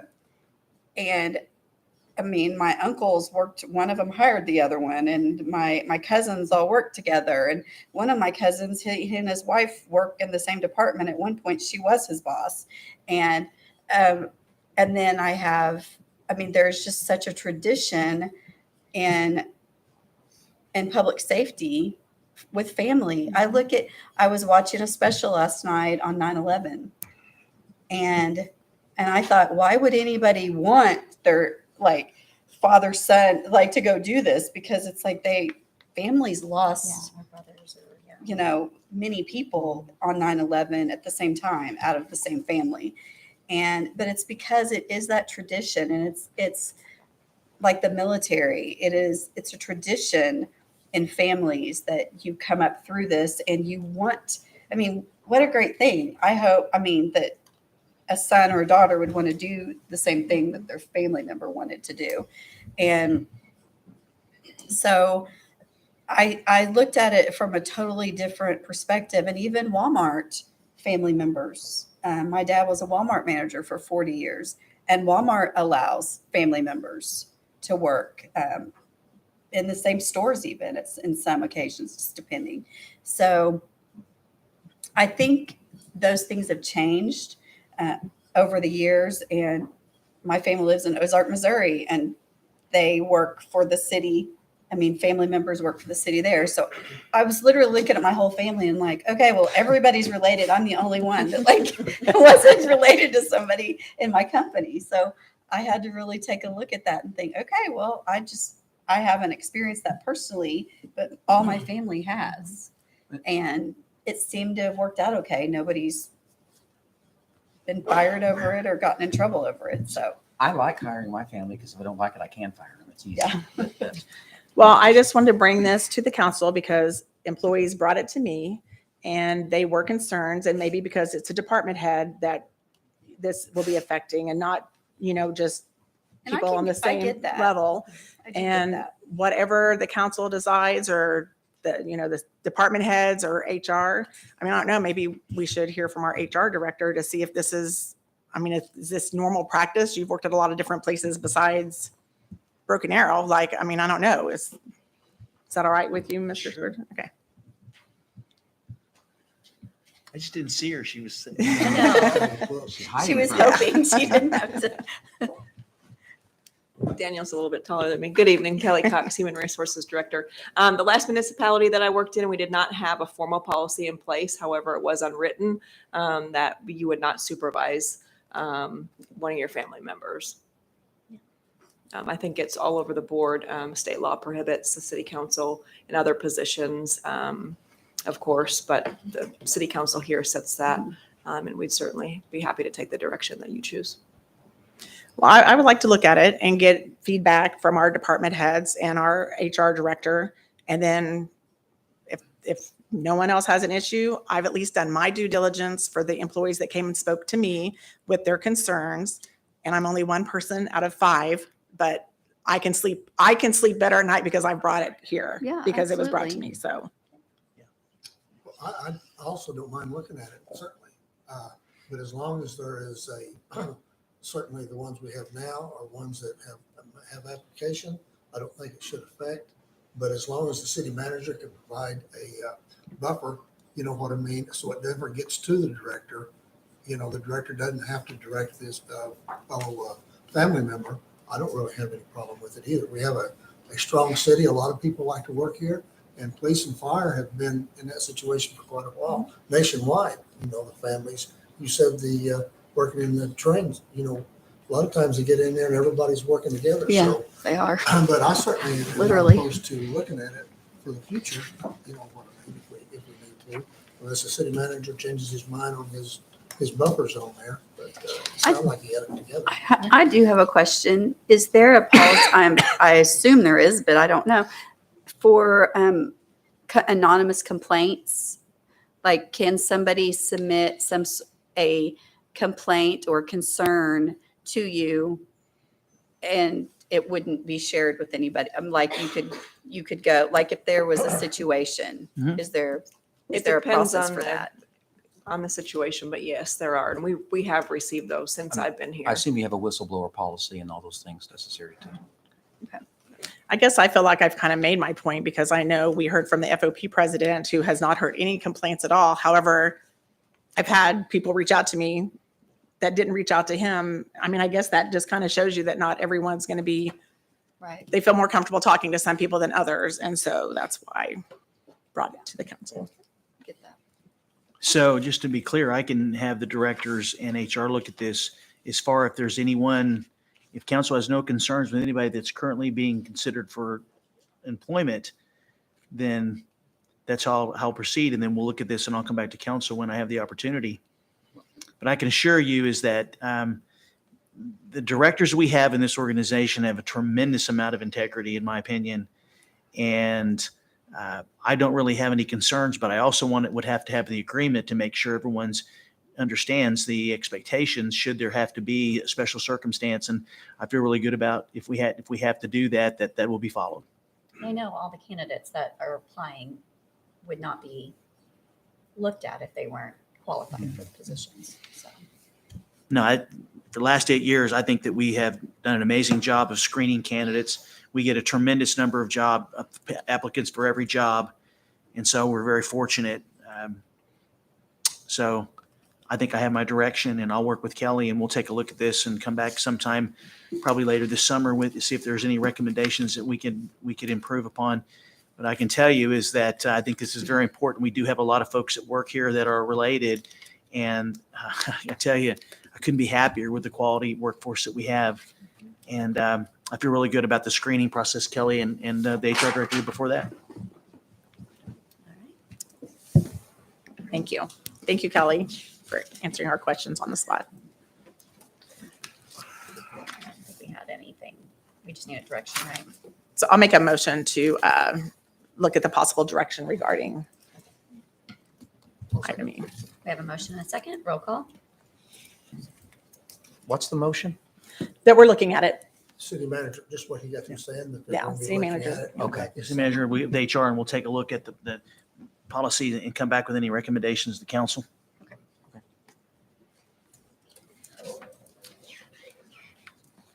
All right. Item, where are we? 9F, consideration, discussion, and possible approval of the master plan for the City of Broken Arrow Departmental Needs Assessment and Planning. Charlie Bright. Good evening, Mayor, Vice Mayor, council members, City Manager. My name is Charlie Bright. I'm with the Special Projects Division Manager with the Engineering Construction Department. I'm here to talk about the future of Broken Arrow today, but maybe in a different way. We're going to talk about the future of operations for the city, for the City of Broken Arrow, and the space that we have available today and how we're going to utilize that space going in the future. Everybody here knows in 2018, the citizens of Broken Arrow voted for the general obligations bond that passed as a 10-year bond.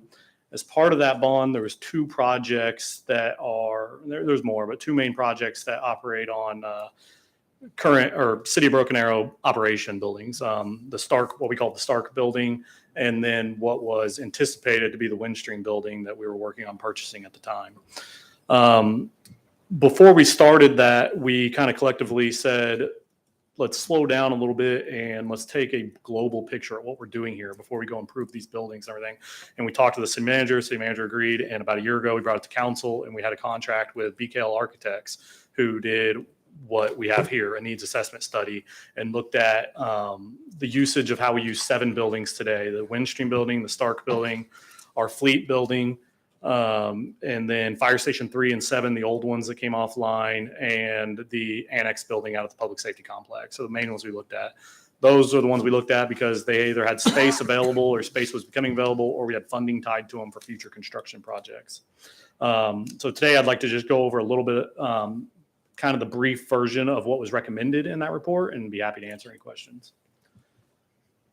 Go on to the first slide. So the first building, the streets and stormwater building, ultimately, this project kind of starts off with the Windstream building behind it, us purchasing it, and then knowing that a lot of remodel work needs to go into it. What we talked to all the departments, lots of interviews, lots of data gathered.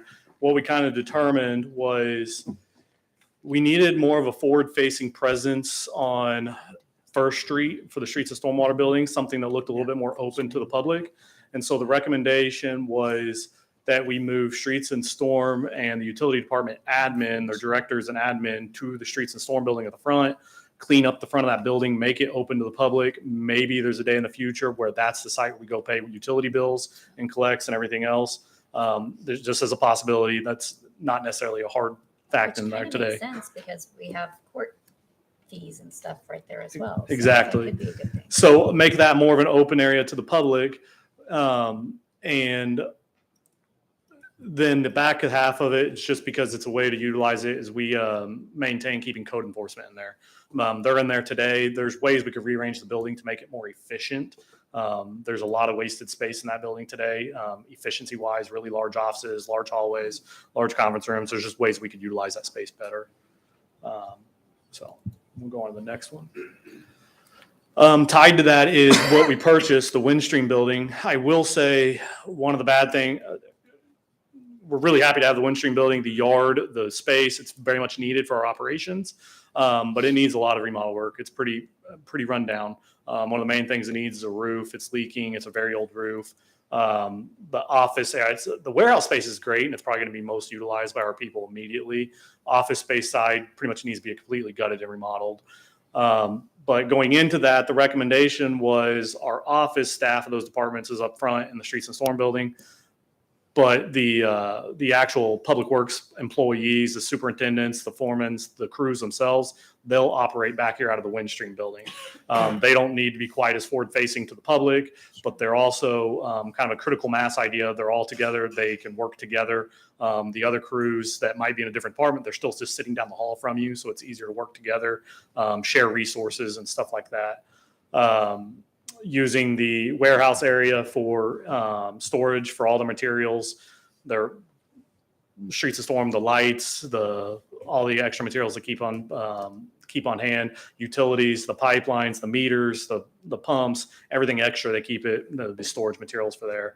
And then we have an area for purchasing to be in there as well, but that's mostly the purchasing individuals that are in charge of tracking the materials that go through those other departments. This one, this one's pretty simple. It's the Windstream site has an outbuilding out there. I think they used it as like a mechanic shop for themselves previously. We looked at ways to utilize that. We did not find very many cost-efficient methods that we thought we could put staff out there. So basically, the recommendation is just that we utilize it as storage space right now. We've talked about some other alternatives where Streets and Storm may store brine or some other equipment out there, and that's basically all in the cards. It's basically just storage. The Fleet building, we're not making. There's no major changes recommended to how it would be or who would be in there in the future. The biggest change is taking what is their storage area and the small office piece up at the top of the screen, taking that and making more employee facilities there. So our fleet employees actually operate really with no break room today and not many facilities. It's an old building that they got thrown into and it's completely full. But so one of the main things is to give them more amenities that you would expect to have as employees of the city of Broken Arrow. That's not where we have purchasing now, right? It's across the street. Yes, this is the Okay. building across the street. It's the Yeah, fleet building. This is the one behind Raymond by the. That has the concrete Correct. The salt building barn. inside. Correct. Okay. The recommendation though, it does say large vehicles there. The reason for that is because right now today, everything happens in there. And if you, probably most people haven't been in there and here before, but if you go in there, it's like playing Tetris. Like our fleet here at City of Broken Arrow is massive. Between trash trucks, fire trucks, city vehicles, everything, police vehicles, it's massive. And right now they're servicing all those vehicles out of this building. The trash trucks, I think, I don't want to misspeak, but I think they just have one day dedicated for trash trucks only. And then they have fire trucks at different times. But when there's an emergency with those vehicles, they're playing Tetris, moving them in and out, and it's not an efficient way to use the space. So what this study does would make it where this building in the future is large vehicles only. So it would only be trash trucks and fire trucks. It would make it to where we can more efficiently move vehicles through the building and they're not dodging everything else. But in that'll get into other buildings. That means we're moving basic tires and oils out of the building, and we're also moving small vehicles like our city vehicles and our police vehicles to work on somewhere else, to where we can more efficiently use the space. And that takes us to Stark Building, which is where purchasing is today. This one probably has the most significant changes. One thing being we'll bring general services here. Currently, our general services staff, our building maintenance folks operate out of the Public Safety Complex Annex building. But there is bond money to improve that building in the future. And once it's improved, they can no longer operate out of there.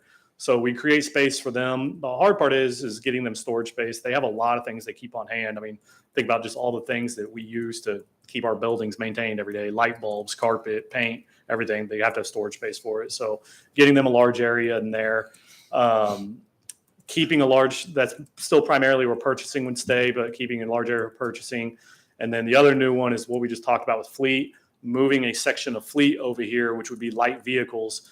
This would be mechanic work for fleet. So when your police cars or city vehicles need engine work or major work done to them, this would be where the mechanics work on small vehicles. So all large vehicles can be done in the other building. And then solid waste would be officed out of here as well. The other big thing we're adding on here is both here and the Windstream building I did not mention is larger training rooms. Right now, we don't have any rooms that could adequately hold all our public works staff in one room. So the idea is hopefully we can create training rooms, one in each building, where general services or fleet or utilities or streets of storm can get a majority of their employees together in one room, go over stuff they need to go over. I know if you talk to the directors, I don't think that really happens today because there's not space available to get that many employees in the same area. Next to Fire Station 3 and 7 is pretty simple. Basically, this is extra space that the city of Broken Arrow owns now because we obviously built new Fire Station 3s and 7. So it's how can we best utilize that space? 3, we had a lot of departments interested in using these spaces. Less people were interested in using Fire Station 3 just due to the location. So the hard part was how could we utilize it in a sense that it's not hurting somebody because they're so far disconnected from everybody. What we've determined the best solution was to put the sign shop out there, who's currently in the Streets of Stormwater building, where we build signs because they don't necessarily need to be centrally located. They could build their signs and whatever, and they're driving all around town anyway as is. So we thought that was probably the best fit was to move our sign manufacturing and installation out there. Fire Station 7, I think this is a really great solution. It's to move the IT communication team in there. The reason this is a great solution is because those are the guys that work on the radios in our police and fire trucks as well. They work on our radio towers and our communications all across the city, but they also work on the radios in the individual vehicles for public safety. Well, right now they literally do it in the alley behind this building. You go over there, there'll be a police car, fire truck, or whatever sitting in the alley, and they're out there working on it. This is a great solution because we have an old fire station building. There's bays in there. We can pull the vehicle into the bays. They have a work area that's protected from the weather. get their jobs done, and then there's the bedrooms that we can turn into office space for those individuals. So I thought you were going to say they need to start staying. No. Have so More much work hours. they have to stay the night. Actually, when I have a computer problem, I want someone right then. I get it. And the last one is the public safety complex phase 2. We included this because there was bond money. I believe it's 2014 bond money that we're ready to utilize. But this is, like I said, this is where general services is housed right now. But ultimately, in the future, the proposal is that EMS services would be moved there entirely. So EMS services is currently stored with our fire trucks across the street from the Stark and Operations building over on Detroit Street. Again, my experience when I went over there to view that area with the team is it's Tetris there. Like if we have to get a backup fire truck out, it's literally moving 3 fire trucks out, pulling the one out you need, and moving 3 more back in. And I mean, it's a complete turnover situation that's not quick. So the idea is EMS move all their vehicles out, all their storage, their medicines, their extra materials would go to this building that would be remodeled, and then that would create more space for just the fire trucks in the existing storage building. So I think that concludes the building layouts. I forgot to mention this at the beginning, but again, some of this projects we have funding for, a lot of it we don't. Like what we're proposing today as a master plan, we're really treating it as a guideline. It's a goal. We have several projects coming up that we know, and this is saying, hey, we have a goal of where we want to end up. But we don't necessarily have funding identified for all these things and how we're going to get there. It's going to be a process and a phasing plan for how we get there. But it's to help ensure that we're making smart decisions along the way. So we know we have a goal in mind. So, and I'm happy to answer any questions. I know we're going to have some breweries that were hoping we were going to sell Yeah. those fire stations. Yeah. But no, this, The sign shop, Station 3's had a lot of interest from the public. Charlie, the I've heard that. the sign shop, could it be within one of the existing buildings without creating an issue based on the master plan? Yeah, so I think if we more efficiently use some spaces, I think there's ways that it could be utilized even in the existing streets and storm building, but there's also probably ways that we could move some of the stuff from Windstream or Stark into the streets and storm building, because there's inefficiently used space in streets and storm currently. So there is ways that we can maybe move other things into there and then move the sign shop back into Windstream or Stark. I would say for what our goal is to clean up the streets and storm building, make it more of a public open building. I don't think the sign shop is a fit for that building, but I think there is other places that it could be a fit. The only reason I ask is because if we could surplus this and sell it, that would, because that's the only building basically that belongs to the city other than the wastewater treatment facilities south of, other than firehouses. I mean, it's kind of out there by itself. Agreed. And I think the city could make some surplus and make a little bit of money off of it. Yeah, I think there's decisions to be made there either way. I mean, if we kept it, there's work that needs to be done to the building. I mean, which is why we built a new fire station 3. Are people being realistic? I mean, because obviously no one's looked at the building. There's this interest out there, but when there's been an interest in a lot of buildings in our city, and then once they get inside and they're like, oh, I didn't realize I was going to have to spend that much money. So I've heard it's in pretty bad shape. Whether it is us or somebody else that owns it, there is improvements that need to happen to the building to be functional. But yes, I mean, I think there's people in the private sector to be interested in it, and then we can make use out of it as well. I would be interested to know what it's going to cost us to put this in the condition that it's usable versus what we could sell it for and let someone else carry the I may have a number for that.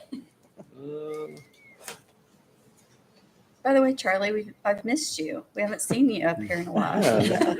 Everything's in construction. I haven't got to be here in a while. Try to get some more projects out as fast as possible. And if you don't have that number, that would be something for. I will have it and I can give it to That's you, fine. but I don't want to say I think that would be an interesting question: is what's it going to cost us to make it usable? I think there's 2 primary issues I can tell you off the top of my head. 1, it needs a new roof. 2, I believe there's a water line issue leak. The roof is something we'd have to spend money on. Water line issue, I don't know how serious it is. It may be something that our own utilities department can help work on. It may be something that we'd have to pay out to fix. But other than that, I know this size of project, our own general services crews could probably do some of the remodel work inside the facilities itself. So I think we have some opportunities where we could do things a little cheaper maybe than other people could to make it usable. Selling a property like this, though, it probably doesn't have any zoning on it as far as any commercial type zoning or anything like that. We talked So, about that. To affect the neighborhood, you know what I mean, around there. So it might not be such an easy thing to sell when it comes to the zoning of something. Yeah, that's a good point. Just a thought. 7's a perfect fit for IT. Yeah, that makes sense. That 3, makes a lot of sense. Yeah, It's just that 3 is makes so far sense. out there by itself, and there's nothing. Yeah, 3 I don't know was, that we talked to a lot of departments. 3 was the hardest fit, but a lot of people were interested in the extra space. It's just the location. And we felt like Sign Shop was the one that could be disconnected the most. So holding back 3 for a minute, Charlie, what's the estimate if we were to do all of those improvements? What do the contractor provide? A ballpark? Contractor provided everything we talked about. I want to say it was approximately 24 million. That's everything. I mean, and that's doing things the right way. I mean, really nice finishes, reskinning buildings, but like I said, that's the goal long term. Reason I bring that up is because when we look at propositions for 2027, we did have a Prop 4, which, obviously if we're going to go build a new city hall, we all need to go together. And so I'm not real comfortable even talking about a city hall unless we're going to have a master plan approved by council that we're actually going to be making improvements, because we have several $1 million now that we can go in and start working on some of these buildings. And so I just want council either tonight or have some additional discussions, because I'd like to have this in place and so we'll know what we're working off of. Well, I understand that we're talking about getting a new city hall, but I was also curious, since if IT leaves and some other things, what could be done to this building? We did not look at it very closely with we've looked at it in the past, and this building is bursting at the seams. I mean, we're I agree. finding places to put people. Honestly, but it's not all of IT leaving. It is only their communications team. The rest of IT would be here, and the space of them leaving would honestly just give IT probably the amount of space that they need. They're pretty crammed in there right There's now. not too much space in there. Yeah. No. So that would help us get people out, but the rest of IT would stay there. Where did they move the radio group, like Ketchum's group? Didn't you move them That- out of IT recently? Yeah, I think they've already started to relocate according to this plan. I believe, I don't know this for sure, but I believe they're in Fire Station 7. We need a roof there too, so that'll be in the budget. So they're over there That's a weird getting one. leaked on. So if we approve this, we approving it without as it is, or is there room for reconsideration with certain aspects of it? Does that make sense? I would recommend that we approve everything except for what to do with Station 3. And I'm good with that. I like everything else. Yeah, So I'm good with that I'd too. make that motion to approve the master plan subject to revision pertaining to building Fire Station 3. Second. We have a motion and a second. Roll call. Thank you, guys. Thank you, Charlie.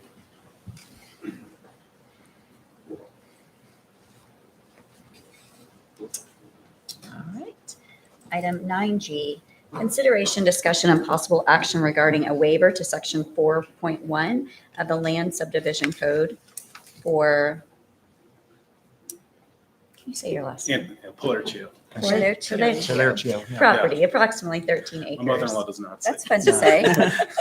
Actually, I was like, I've known some Polarchios before. So, You're kidding? Yeah, no, I wouldn't kid about that. No, wow. Mind if I ask first name? Well, so my wife and I are building on South First Place right now. And a few months ago, we had approached about a couple of items, one of which was the sidewalk in front that is required. And we felt that it was going to be a bit of a financial encumbrance. So the planning committee my wife had met with the planning committee, and they had proposed to you all to waive a portion from 697 feet down to 450 feet, and to be paid within a 3-year period into escrow. And and then I think where it stands right now, it's been kicked around a little bit. We're hoping to come to some kind of decision tonight or approval tonight. But as it stands right now is I think you were asking for 10 additional feet of right-of-way in addition to the 60 that were originally dedicated back in February 2022. However, there was another alternative to, rather than paying for the 450 feet of concrete, because we know there's a concern that the rest will be coming from taxpayer dollars. We think it would be feasible for us if we did the full 697 over a longer time frame, like a 5-year period, as opposed to the 3-year. What works best for you? I believe that would probably be the best, to do the like a 5-year without the additional 10 feet of right of way. So where did we end up on the extra right of way? Because that was something. We, if I remember correctly, we discussed it at length, and the concept was we would consider an extended period of time to pay for the full length, so it didn't fall on the taxpayers, or consideration of an additional 10 feet would allow us to then consider a shorter period, a shorter sidewalk. Shorter sidewalk. And so you're saying instead of the 10 feet, you would pay for the full length of sidewalk if we could Right, to extend not that put out. that burden on the taxpayers and also have a little more time to it. Extend that out for a longer period of time. Exactly. What did you envision for the period of time? 5 to 6 years. You may have said that's what enough. he 5 said, to 6 5 years. I said 5 years. I apologize. That's all right. Yeah. Jill, do you want to add to this? Thank you. You did a great job of summarizing it. Just to add a little bit more detail on the research that was done since it was last in front of you. We have a couple of maps, and so I'll just kind of point out, it's a little bit of a unique situation in that whenever the lot split was completed, as you'll see in this case map here, it shows this was the original lot line, and on the west side, it shows that it overlays First Place. Yeah. So normally when we have right-of-way dedications, it's from the center of the road. And with this unique circumstance, the decision was made at that time for 60 feet, which is greater than would normally be required if it was from the center of the street. But it did accommodate the road that's there now. And so the recommendation is 10 additional feet, which would make it approximately 40 feet from the center of the road, which is in line with a commercial collector, since our single family and commercial type uses on First Place. And it's in line with the road designation. And so staff had recommended a couple options that were mentioned at the last city council meeting. So the 10-foot right-of-way dedication, or the potential pay of the escrow over a longer period. My opinion is to do what works best for you all and still meets the needs of the citizens. And if extending that period out does that, then I would it's a beautiful place.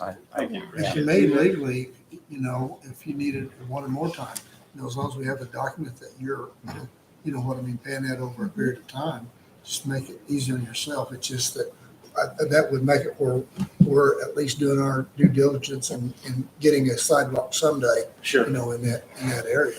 Okay. So and how would we come to that agreement? Would it be through an email or Well, I think fortunately you're at the place where we can do that. So Yeah, council will give yeah. direction, and then the city attorney's office would put together agreement, and then it becomes our responsibility to manage that agreement in terms of sending something to you annually or however we decide. It would be a discussion. So actually you could make one payment a year, or you could make 2 payments a year. It's what council says, 6 years or 10 years, then you have to pay so much per year. And then the terms in terms of how often you pay will have to be outlined. And then finance or the city clerk's office, I'd have to work that out, determine to send you notice, because we've been through this assessment deal where people's memories kind of slip, not yours. Right. But we want to make sure that whoever, because if you were to sell the property, it needs to be understood that whoever you sold it to is going to be responsible for that It 10 basically years. becomes a covenant that runs with the land so that whoever owns it is subject to the obligation to repay, if that makes sense. That makes sense. So now how long is the sidewalk? It'd be the full Just 660. 697. Okay, and we could make it for 10 years? I would recommend 10 I would years. recommend 10 years. Yeah, I like that idea. All right. Thank you, I'd sir. make that motion. I'll second it. Oops, Oh, sorry, no, I Scott. I have a motion in 2 seconds. Roll call. Motion passes. Item 9H, consideration, discussion, and possible approval of SP 533-2023, 314 North 7th Street. Jill? Thank you. The item before you is a short-term rental request, SP 533, for a type 4 short-term rental located 1/2 mile south of Kenosha and 1/8 mile west of 9th Street at 314 North 7th Street. The property is platted and it is zoned R3 and it's located within the downtown residential overlay district. There are certain minimum standards that need to be met by our current zoning ordinance, such as the number of bedrooms is dictated by the size of the lot, as well as the number of bedrooms dictates the parking space requirements. And so this property has 11,325 square feet of total lot area and 3 guest rooms. And only 1,000 square feet is required per bedroom, so it's within the requirements. And on the parking side, 1 space is required for each guest room in type 4. And there are 3 bedrooms with this case and 3 parking spaces on site. The applicant did submit information on a screening plan or the potential for short-term rentals and basically to monitor their activity while renting. The short-term rental applicant said that property must be at least 25 years old, and guests will be personally messaged prior to accepting the reservation to confirm details of their stay in agreement to house rules. Cameras are placed on the exterior of the property, and only approved guests are allowed, and no parties or gatherings are permitted. This was just a screening plan that was provided for reference to help with Planning Commission and City Council's consideration. It's not a requirement of our current ordinance. This item was before the Planning Commission on February 23rd, and 1 resident submitted a form indicating opposition to the request, but it didn't provide details of the reasoning why, but 1 person was opposed, and no one signed up to speak in favor of or in opposition to the request. Staff recommended the item be approved, the case be approved for the current property owner only, and if ownership of the property changes, the specific use permit for a short-term rental would expire. And after reviewing the information presented, the Planning Commission recommended approval 4-0 per staff recommendation. I'd be happy to answer any questions that you have. Move to approve. Second? A motion and a second. Roll call.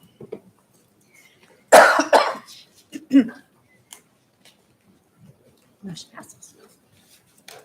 Item 10, preview ordinances. 10A, consideration, discussion, and possible preview of an ordinance amending Chapter 7, Article 16, of the Broken Arrow Code of Ordinances relating to short-term rentals. Jill? Thank you. So this item and the next item are really companion items. They go hand in hand. So I'll talk about them together, but they'll still be voted on separately for this evening. But in the fall of last year, Planning Commission scheduled and established a subcommittee, including Planning Commission and staff members, to evaluate our short-term rental ordinance and look for opportunities for improvement because we had so many applications coming, and it really helped us to test out if our process was working or what needs to be improved. And so through that process, we had several committee meetings and had a recommendation that went through Planning Commission at the last meeting. And that's what's before you this evening is a recommended change to the zoning ordinance, as well as establishing new regulations in the Code of Ordinances. And so the first item is the Code of Ordinances section, but I do have a few slides that I'll run through just to provide a summary. It's quite a bit of information, so I'm going to try to condense that into just a summary of each of the changes. And so as you're familiar, you've seen many specific use permits come before you and before Planning Commission. And there we go. And so the big change with what's proposed here is a little bit in the change of the structure is less of the types of short-term rentals will require a specific use permit, But at the same time, we're adding a lot of conditions and requirements on the licensing side that would be reviewed by city staff. And so the first slide here, really, it shows where specific use permits are required for within each zoning district, as well as the ones that are permitted by right. And so on the top is our current zoning ordinance, and on the bottom is proposed in red. And one of the things that you'll notice is right now we have 4 types of short-term rentals, and we're proposing 3. So with the proposed type 1 short-term rental, it's the same kind of concept where it is the owner lives on site and they're renting out one room, but the owner has to be present for type 1. So that's the same type as we have now. There are some changes on the zoning districts where it is permitted, and you'll kind of see those differences there. It includes all residential zoning districts except for manufactured housing zoning, as well as ag. And in the downtown residential overlay district, type 1 is allowed by right without a specific use permit, which is this. It doesn't require a specific use permit today for those zoning districts. Type 2 is for the traditional ones that you're used to seeing here that currently require a specific use permit, where an owner is renting out a whole site or a whole unit. And type 2 previously was the same kind of concept as it is now, but we did also have a type 4, and that was focused on the downtown residential overlay district. And so that's been condensed where any type of house or dwelling unit that's being rented out wholly without the owner being there is within the type 2 category. And so those are allowed, permitted by right, within agricultural zoning and all residential zonings except for residential manufactured housing. And it's also allowed in DROD areas 1 through 6, and also in the downtown fringe zoning district. Short-term rental type 3 is mainly designed for those larger houses that are being rented because it's from 5 to 8 bedrooms. So it might be a traditional bed and breakfast that you might think of if you're maybe traveling to a resort community or something where they have more of those, Eureka Springs and those types of places. We don't have any of these established yet, but it is in their code if we get to that point. And so those do require a specific use permit just because of the intensity of the use really takes it to another scale that could be out of character with the residential. So it's by specific use permit in agricultural, residential estate, and single family residential zonings, and by specific use permit in areas 1 through 5 of the downtown residential overlay district. And it's permitted by right in area 6, which is the main commercial core along Main Street. It's allowed by specific use permit in neighborhood mixed use, community mixed use, and downtown fringe, and permitted by right in downtown mixed use and commercial general and commercial heavy. And you'll note that many of the places where just below that hotel and motels are allowed, that's where bed and breakfasts are typically allowed since they're more intensive use. This is a summary. It kind of touches on a few of the things I mentioned, but a couple of the big changes is we have in our ordinance, we've called them short-term rentals, but in our ordinance currently, they're all called bed and breakfast, and they just typically aren't operated that way. So we're proposing to change the language and also establish a proximity limitation of 300 feet between short-term rentals, single-family short-term rentals. And I'll show you the specific language on that in a future slide. A couple of things to note from this page. Under type 1 and type 2, accessory dwelling units are allowed as short-term rentals under certain conditions. And right now, accessory dwelling units are not allowed in short-term rentals. And on type 3, the bed and breakfast type establishments, just wanted to note on there one differentiation. We've had a couple of questions about this. The City Code of Ordinances defines a hotel as a facility with greater than 4 guest rooms for taxation purposes. And then the zoning ordinance defines hotels as a facility with greater than 9 guest rooms. So that's why you get the specific number of guest rooms between 5 and 8. So type 3 does require the hotel occupancy tax to be paid. In these sections of the zoning ordinance, there's one section for each of the types that I mentioned earlier. And this defines some of those specific items. They're very similar. On the left side, you see what our current requirement is, and on the right side is proposed. And they're very similar in how they're structured. And type 1, like I mentioned, is the one where the owner is residing on the premises.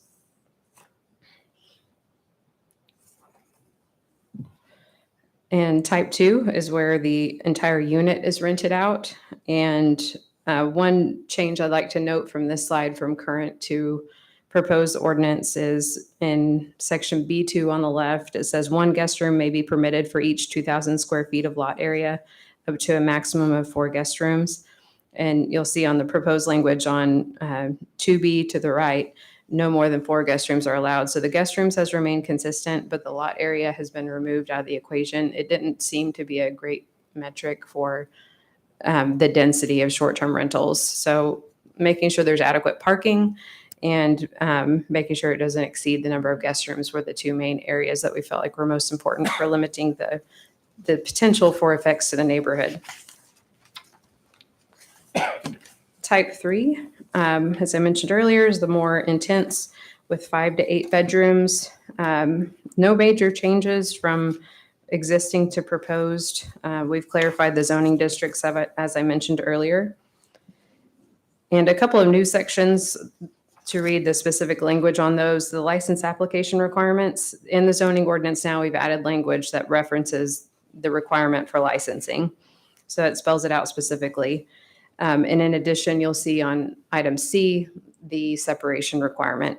Outside of the downtown residential overlay district and within single-family residential zoning districts, a short-term rental license will not be granted to any applicant where the proposed location would be located within a radius of 300 feet from any other short-term rental.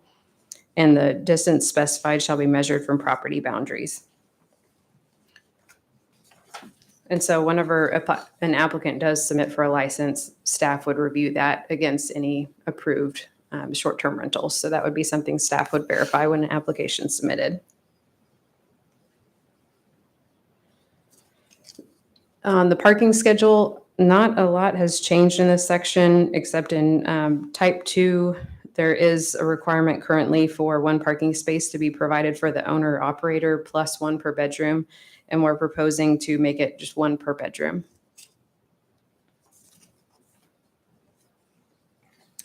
A definition section was also updated in the zoning ordinance. Okay, and then I have just a few slides here on the code of ordinance side, which is the licensing, which gets into really the details of operating the short-term rentals. In general, the code of ordinances, these sections, they outline any procedural requirements that the applicants will need to adhere to.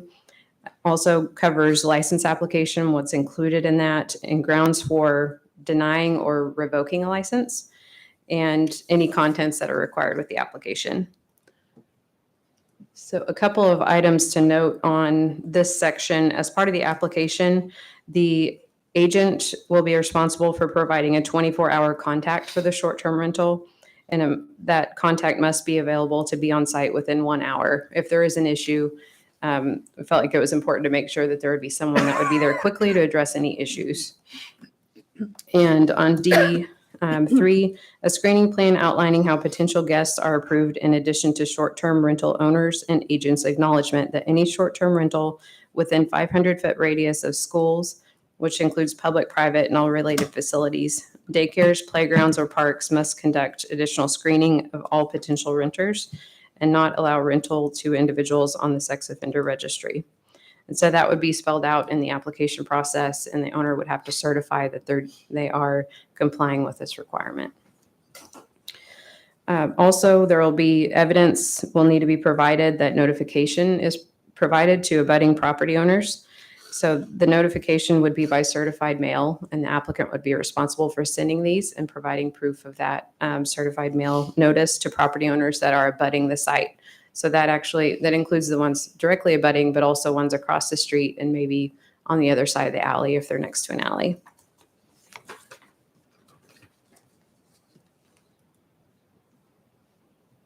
The short-term rental owners consent to an annual inspection by city code enforcement officer.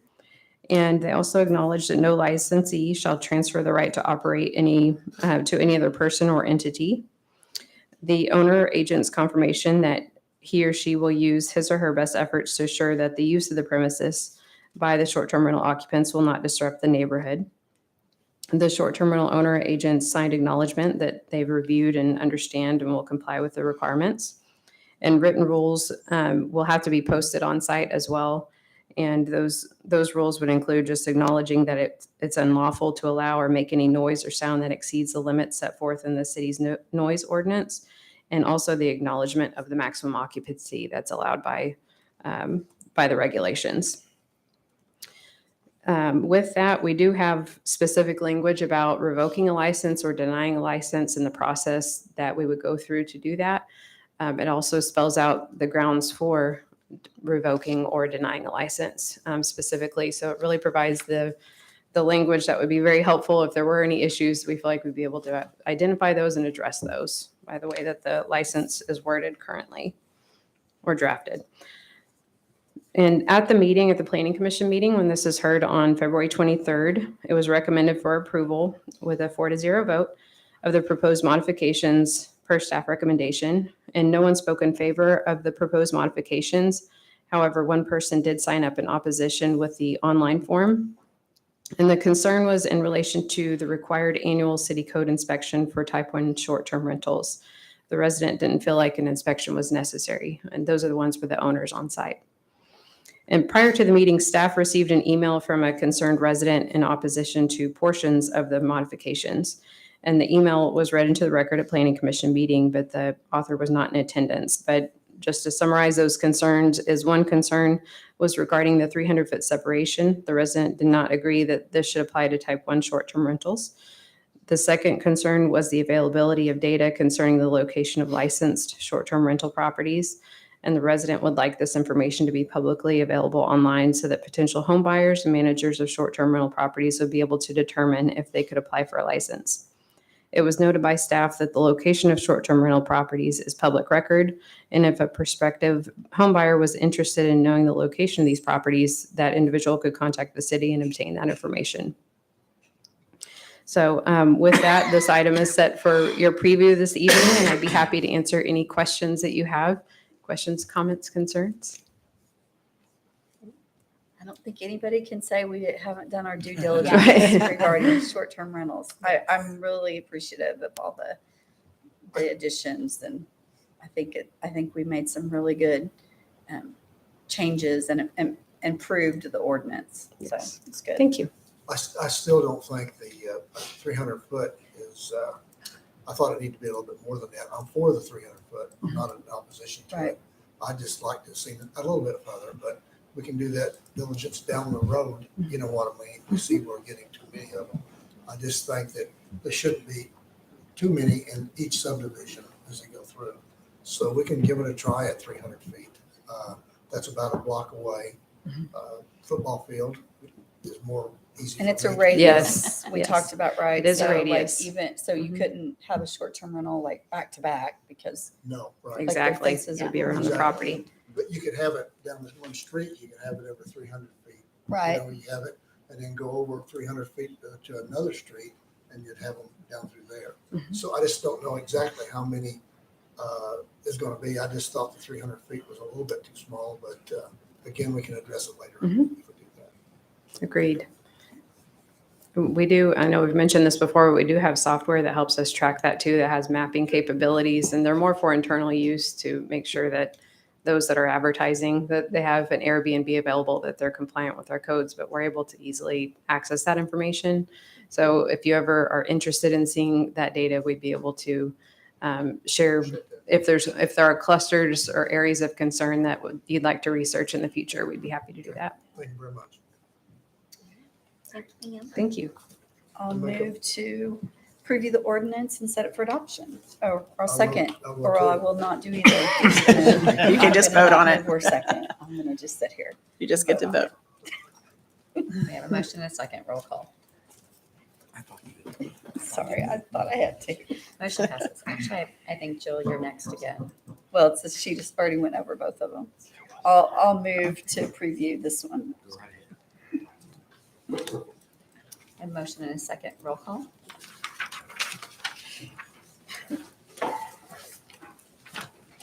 Motion passes. All right. 10C, consideration, discussion, and possible preview of an ordinance amending Chapter 16, Article 2, offenses against public authority. Trevor Dennis. Thank you, Mayor, Vice Mayor, council members, Mr. City Manager. As you know, the police department has stood up a mounted patrol. And when we were looking at our ordinances, we did have a provision that protected our police dogs, but we didn't have one for our horses. So the preview ordinance before you would make it a Class A misdemeanor if you assaulted a horse in addition to our police dog. Oh, yeah. Happy to answer any questions you may have. Make a motion Good catch. to preview the I think ordinance. that's a set good for one. adoption. Second. Motion and second, roll call.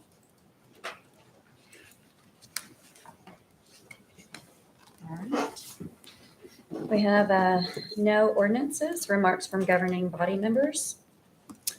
I do want to say something about our IT department. I actually just popped in on Friday because I got a new phone and they loaded my city email without a problem. They fixed something I had with my my iPad too, and happy to do it. At least they acted happy to do it.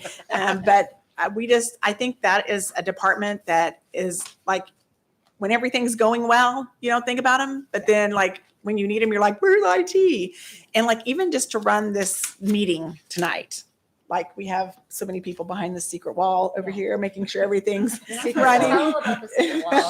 The secret wall. It's not a secret anymore. And then to make sure that the PowerPoints are all going. So I just wanted to publicly say, I appreciate, and I know everyone else does too, our IT department on their good attitude for people that aren't sometimes quite as technical as we think we are, and keep us going. So I would have to join you, Counselor Ford, because my computer crashed last week and I couldn't access a number of things. And literally I dropped in, I think it's Thursday, I dropped in and said, please help. And they didn't even look at me like I was stupid or anything. They were very sweet and helped me. So it was They kind. controlled their So face. yeah, Yes, they did. they They do. controlled their face and I appreciate it. It is the unsung heroes of the city. yes, so I just wanted to publicly thank them.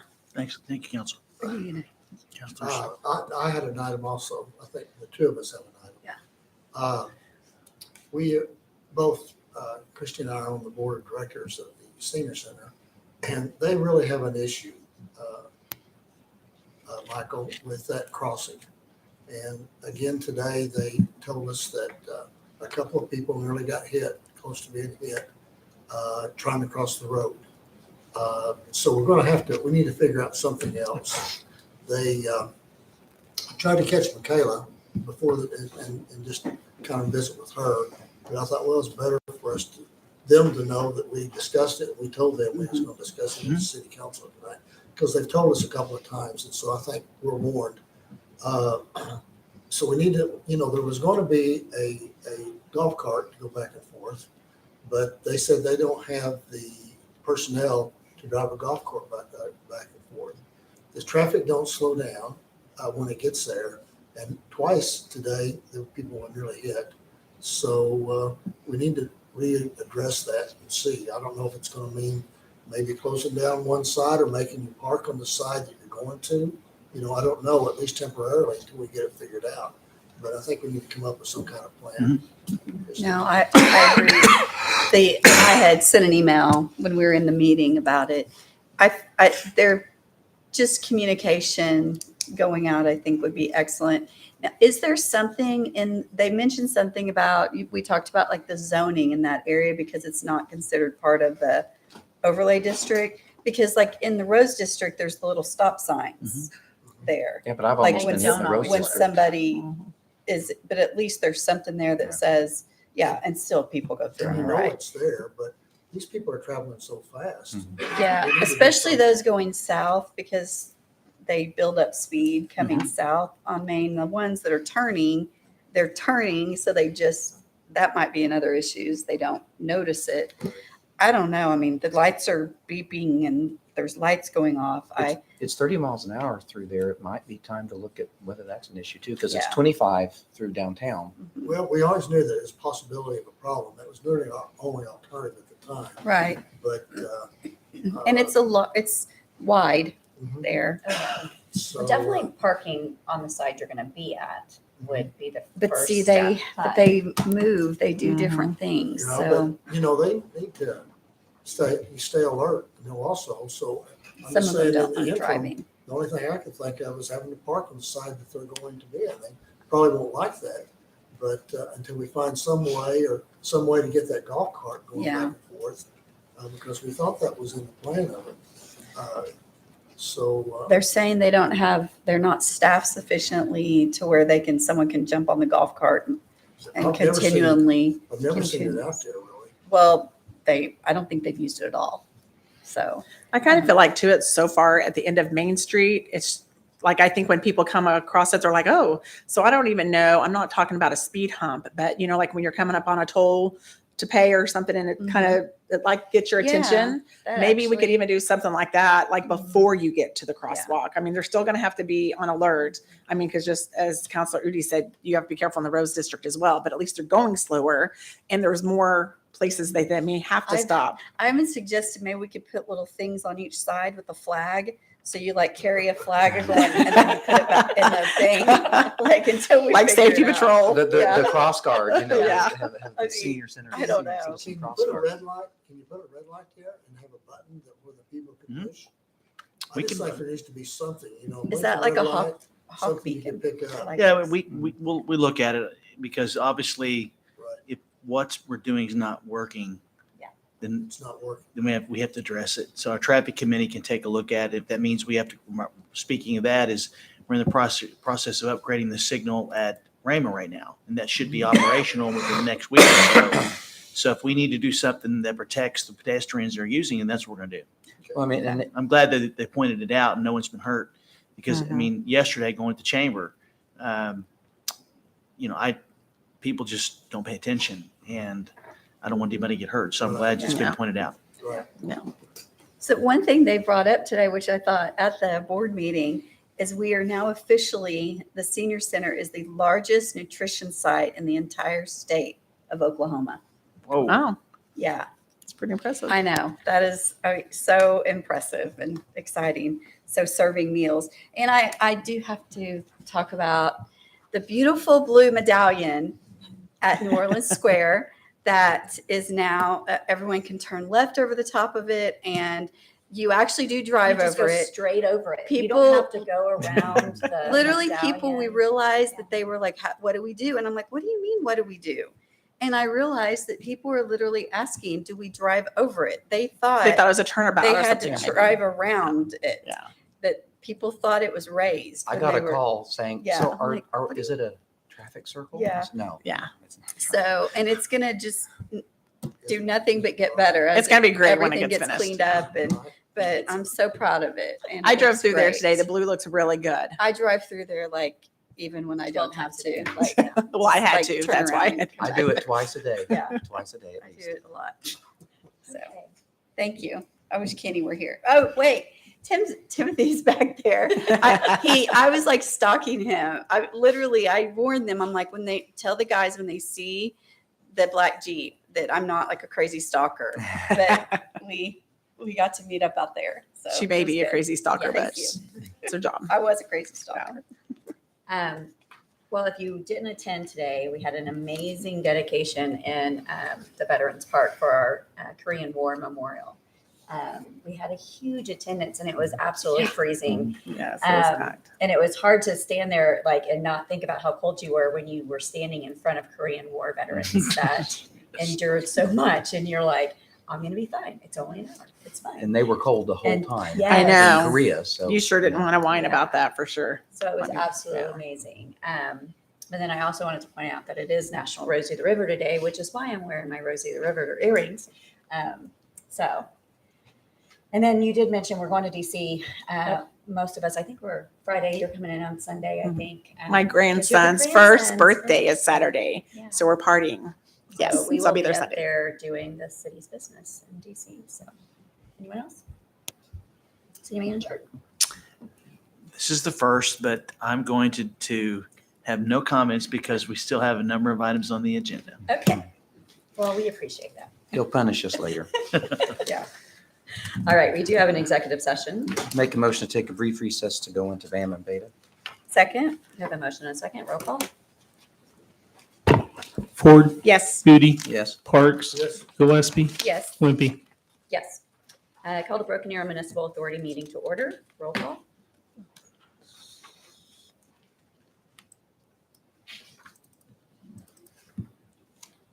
Ford, Here. Moody, Here. Parks, Here. Gillespie, Here. Wimpy. Here. Are there any items to be removed from the consent agenda? Move to approve the consent agenda or second. We have a motion and a second. Roll call.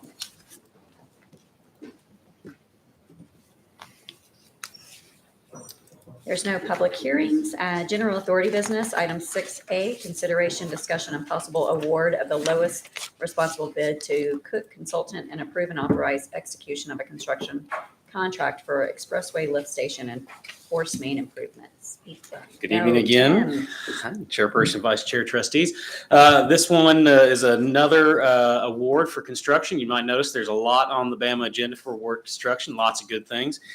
This one is for a lift station that's replacing an existing lift station. The existing lift station is located just to the north of the public safety complex, right to the south of the off-ramp there for the expressway. It's been in a bad way for a long time, and this is a very important project that does a lot of good. So this 1.16 million gallons a day lift station and over 1,700 linear feet of new force main that's going to help mitigate some problems that we've been having. This has been advertised on February 14th and was opened up for award on March 7th. The lowest responsible bidder, there was 5 bids, by the way, and the lowest responsible bidder was Cook Consulting for a bid of $1,246,218.60. We've looked through the bid tabs. City staff feel very comfortable with this and the contractor moving forward on this, and recommend award for the lowest bid to Cook Consulting on this project. I can answer any questions if you have.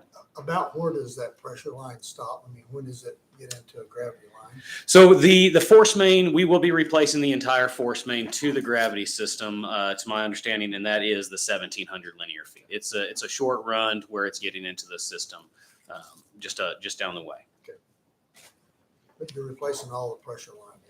That's correct. All right. I'll make a motion to accept project number 2254320. A second. We have a motion and a second. Roll call.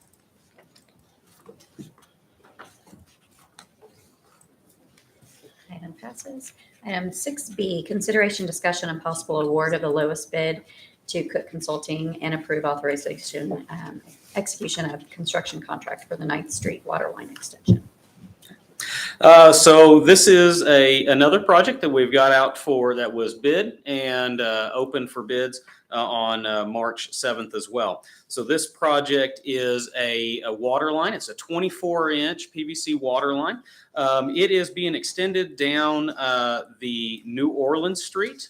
It's located along 9th Street, starting at East New Orleans and extending south to Washington Lane subdivision. Recently, there was another 24-inch water line installed over at Washington Lane. This is connecting the loop. So this water line is being installed to kind of do some improvements in our system. Also, it is being installed in conjunction with a future water tower that is planned. They wanted to separate this out from the project so that we can address some of the dead ends in that system and help the water quality and help for redundancy in the system. So that's why this was separated out from the water tower. The project consists of approximately 2,000 linear feet of 24-inch water line. And it was advertised for bid on February 9th and opened on March 7th, with the lowest responsible bidder being Cook Consulting for a bid of $1,030,539.67. We wanted to note, yes, their engineer's estimate was a little bit lower than the lowest bid. We did review that, and city staff does feel comfortable with understanding where that is. It was in the water line and the materials and the installation on this. So we do feel comfortable. The loan amounts are there to cover the award, and city staff recommends for awarding of this contract to Cook Consulting. That water tower, future water tower will be on the southeast corner. That is correct. I'll have to look back into that. Do we have the land for that? Do we have the property for that? I do believe so, yes. I move to award the lowest bid to Cook Consulting. Second.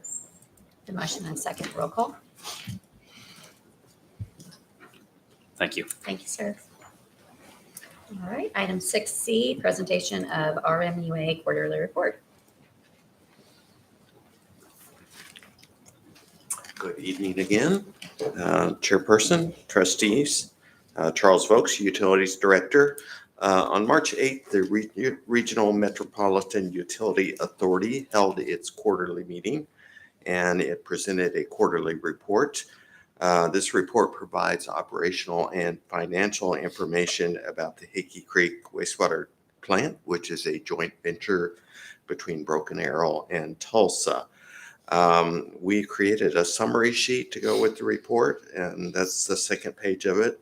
I'd like to point out that the average flow during that quarter was about 12 million gallons per day.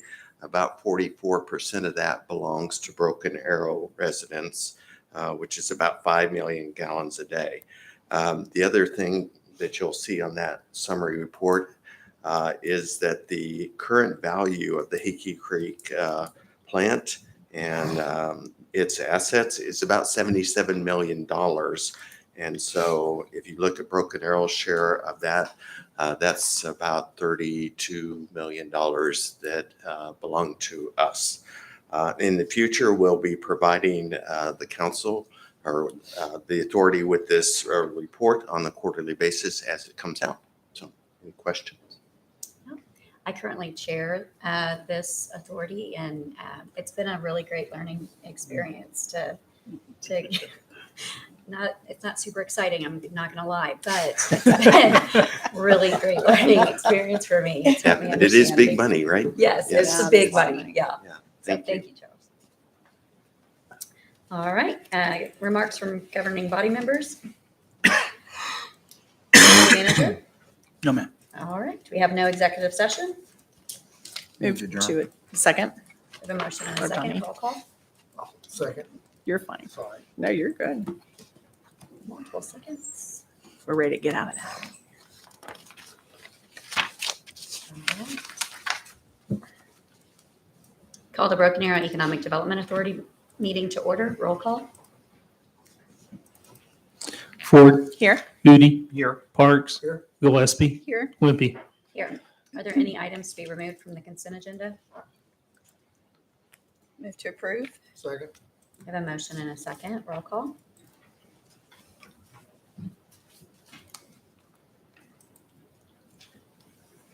There are no presentations or general authority business. Remarks from governing body members? City manager? No, ma'am. This is something He's wanting else. out of here. All right. No. What is happening right now? There is no executive session. No, Yeah, there there is. is. There is. Did I totally skip it? It's on the next I'll page. make a motion to That's why. take a brief recess to clear the room so we can That's enter right. executive session. Okay. Second. We have a motion and a second, roll call. Ford, Yes. Udi, Yes. Parks, Yes. Gillespie, Yes. Wimpy. Yes.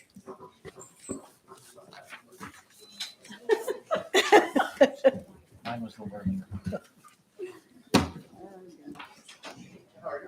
That's why, okay. Sound good. Go ahead. It's 7 minutes past